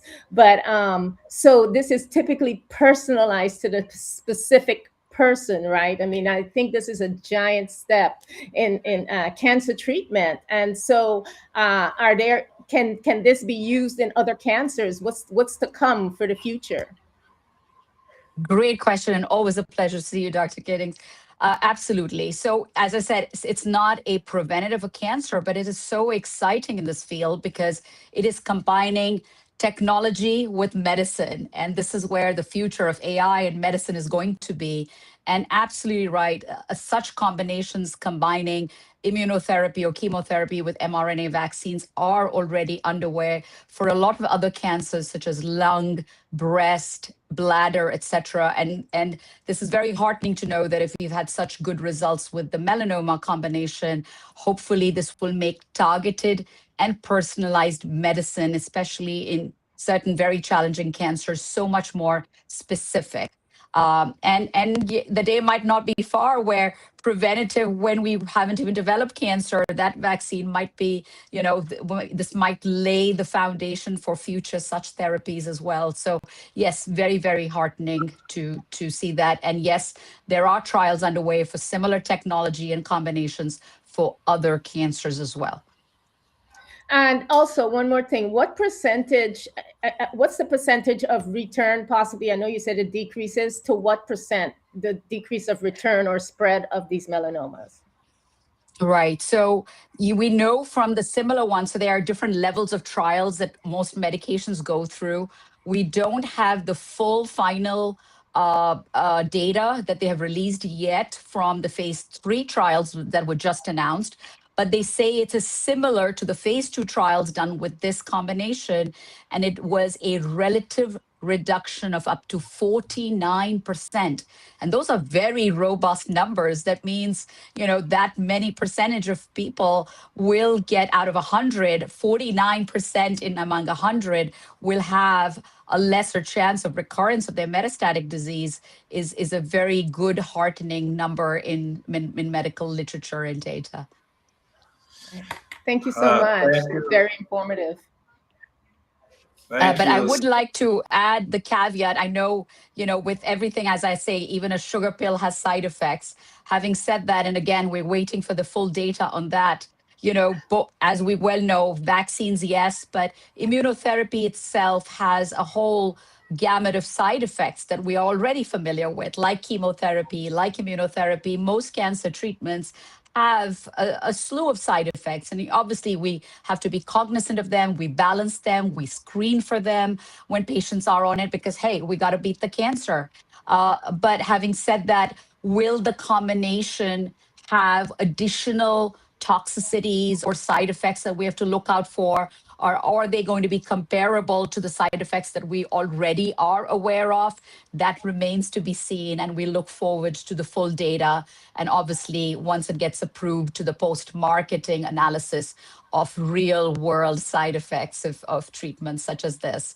But on the whole, I think it's a win for medicine, a win for technology, and so encouraging for the landscape of cancer ahead. And since you mentioned this is using the mRNA technology, so would the side effects be similar to the COVID vaccine maybe because it's the mRNA technology being used? We don't know. I wouldn't say that because it would be comparing apples to oranges. It is a fruit. Yes, I would say it's a fruit, but it's not the same fruit. Okay. Dr. Sani, I must say, you make us wiser.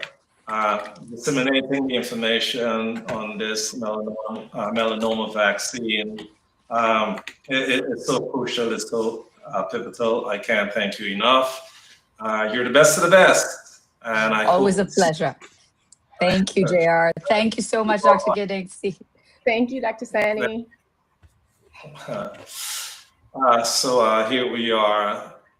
We are doing well this morning. We're running over and over, but it's okay. So we're going to circle back to Yvonne Dinarine. Am I pronouncing your last That's name correctly? correct. That's correct. Okay.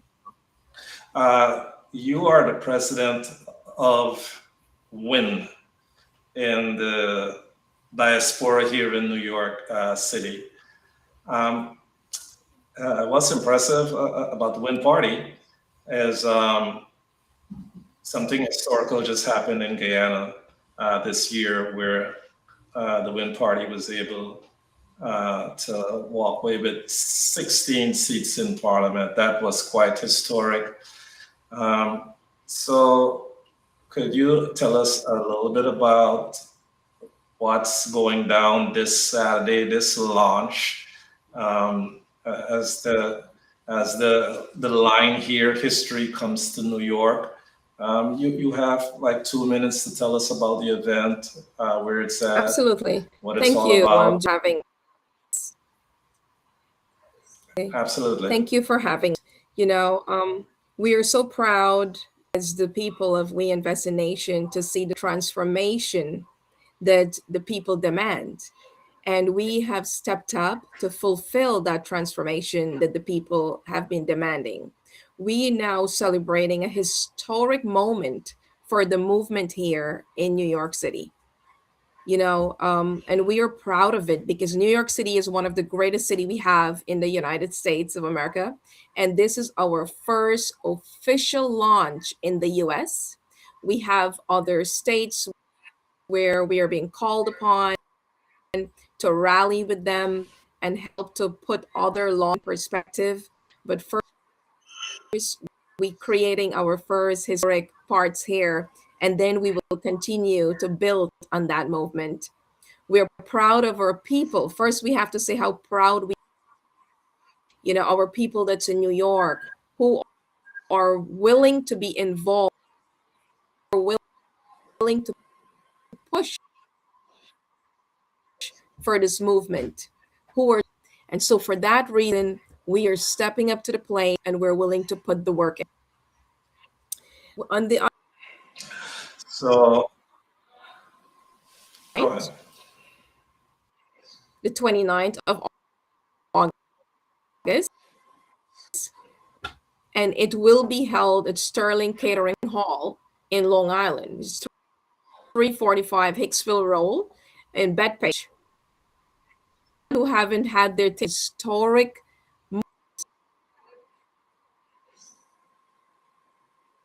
you could 347 3709, or you can even reach out to myself 3495-9860 and let us know if you want to reserve your ticket. We'll take it from there. Looking forward, brothers and sisters that are really rallying behind we different movement over here. We don't suffer the same mechanism as our people back home suffers to say as to why they cannot step out. We're an independent group, and we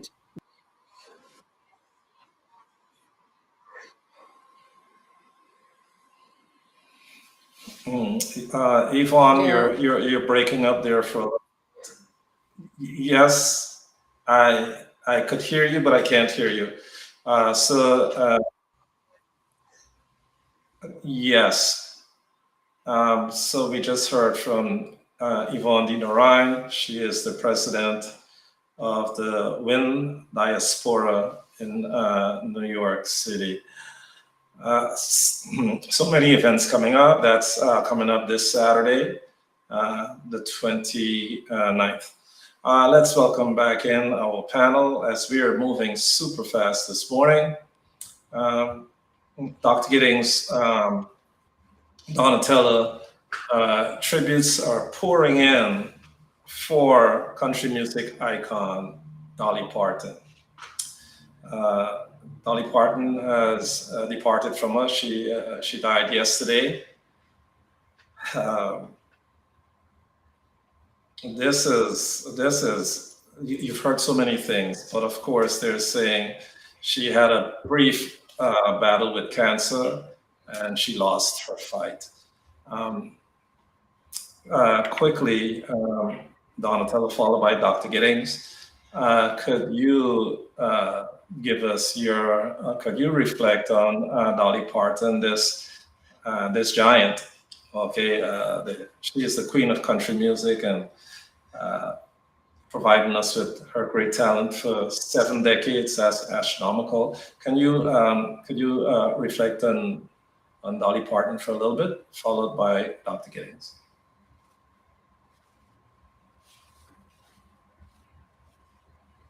Can't hear you. You're muted. I'm sorry. Thank you so much. You know, we're going over by 5 minutes today, so we have to. It's good. I got you. Very short and brief. Thank you. So for me, I grew up watching Dolly Parton and being from the South. You know, some people become famous and then others become woven into your life. And when I think of Dolly Parton, I think about movies like 9 to 5 and what it's like to work and just heartbroken to see. I can't think of his name right now, but in her passing, she arranged to have a family member, a gentleman, give a video talking about her passing and what she wanted. And it literally made me cry. So I just have to say, her nephew. Yeah, I wasn't sure. I couldn't recall, but I want to say I'll be visiting some of those movies this weekend. And I think it's astronomically amazing that she was nominated for 54 Grammys. That was just amazing. So that's Dolly Parton. She was definitely a giant.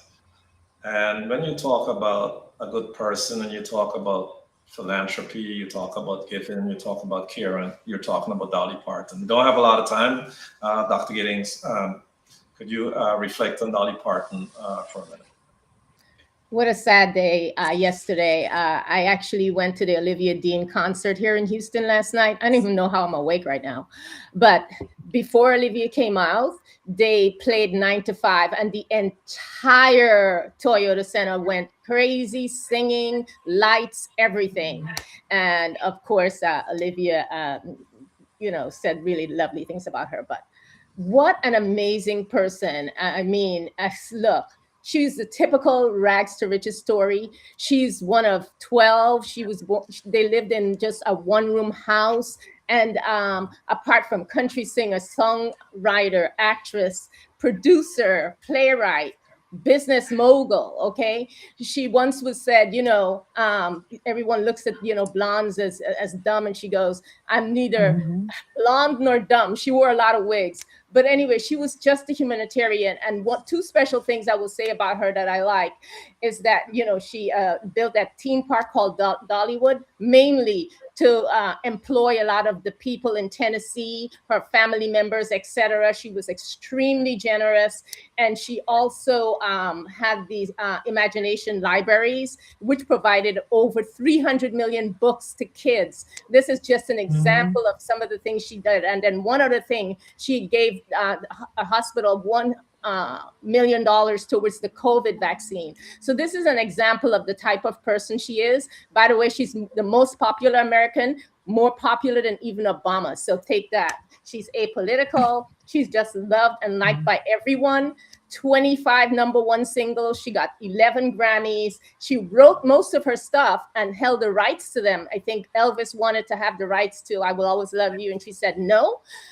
Whitney Houston got it, and she made so much money, and the royalties went to a area in Nashville, a Black area, because of Whitney Houston. So she was amazing. Her godchild was Miley Cyrus. She collaborated with Beyonce, Kenny Rogers. But if you ask her what's her most favorite song, you would think it would be I Will Always Love You or 9 to 5. No, it's Coats of Many Colors. And that's basically her mother told her a story, a parable from the Bible, which is analogous to Joseph and the many colors he wore.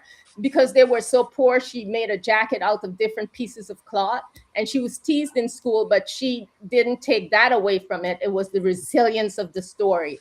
So there's so much you can talk about with her, but she was a humanitarian and a philanthropist and just the most amazing person. And we will always love and miss her. Thank you.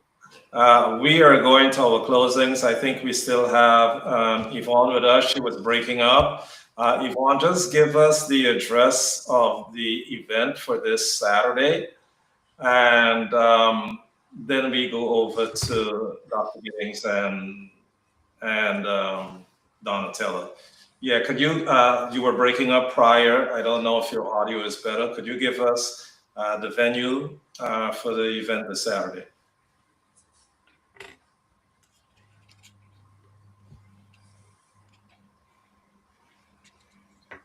Yeah, Yvonne, are you there?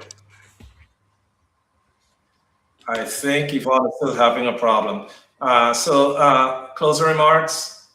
Donatella, Dr. Giddings, please, let's keep it short. We're over 12, we're past the 12 o'clock hour. Yes, I'll go. As we close today's show, we covered stories that made us think, reflect, and hopefully see the world and each other a little differently. I want to say thank you to JR, my panelists, our wonderful guests. I learned a lot. And until next week, remember, it's never too late to hit the reset and start all over with a beautiful day. Thank you so much, Donatella. Dr. Giddings, your closing remarks. Yes, it was a jam-packed show today.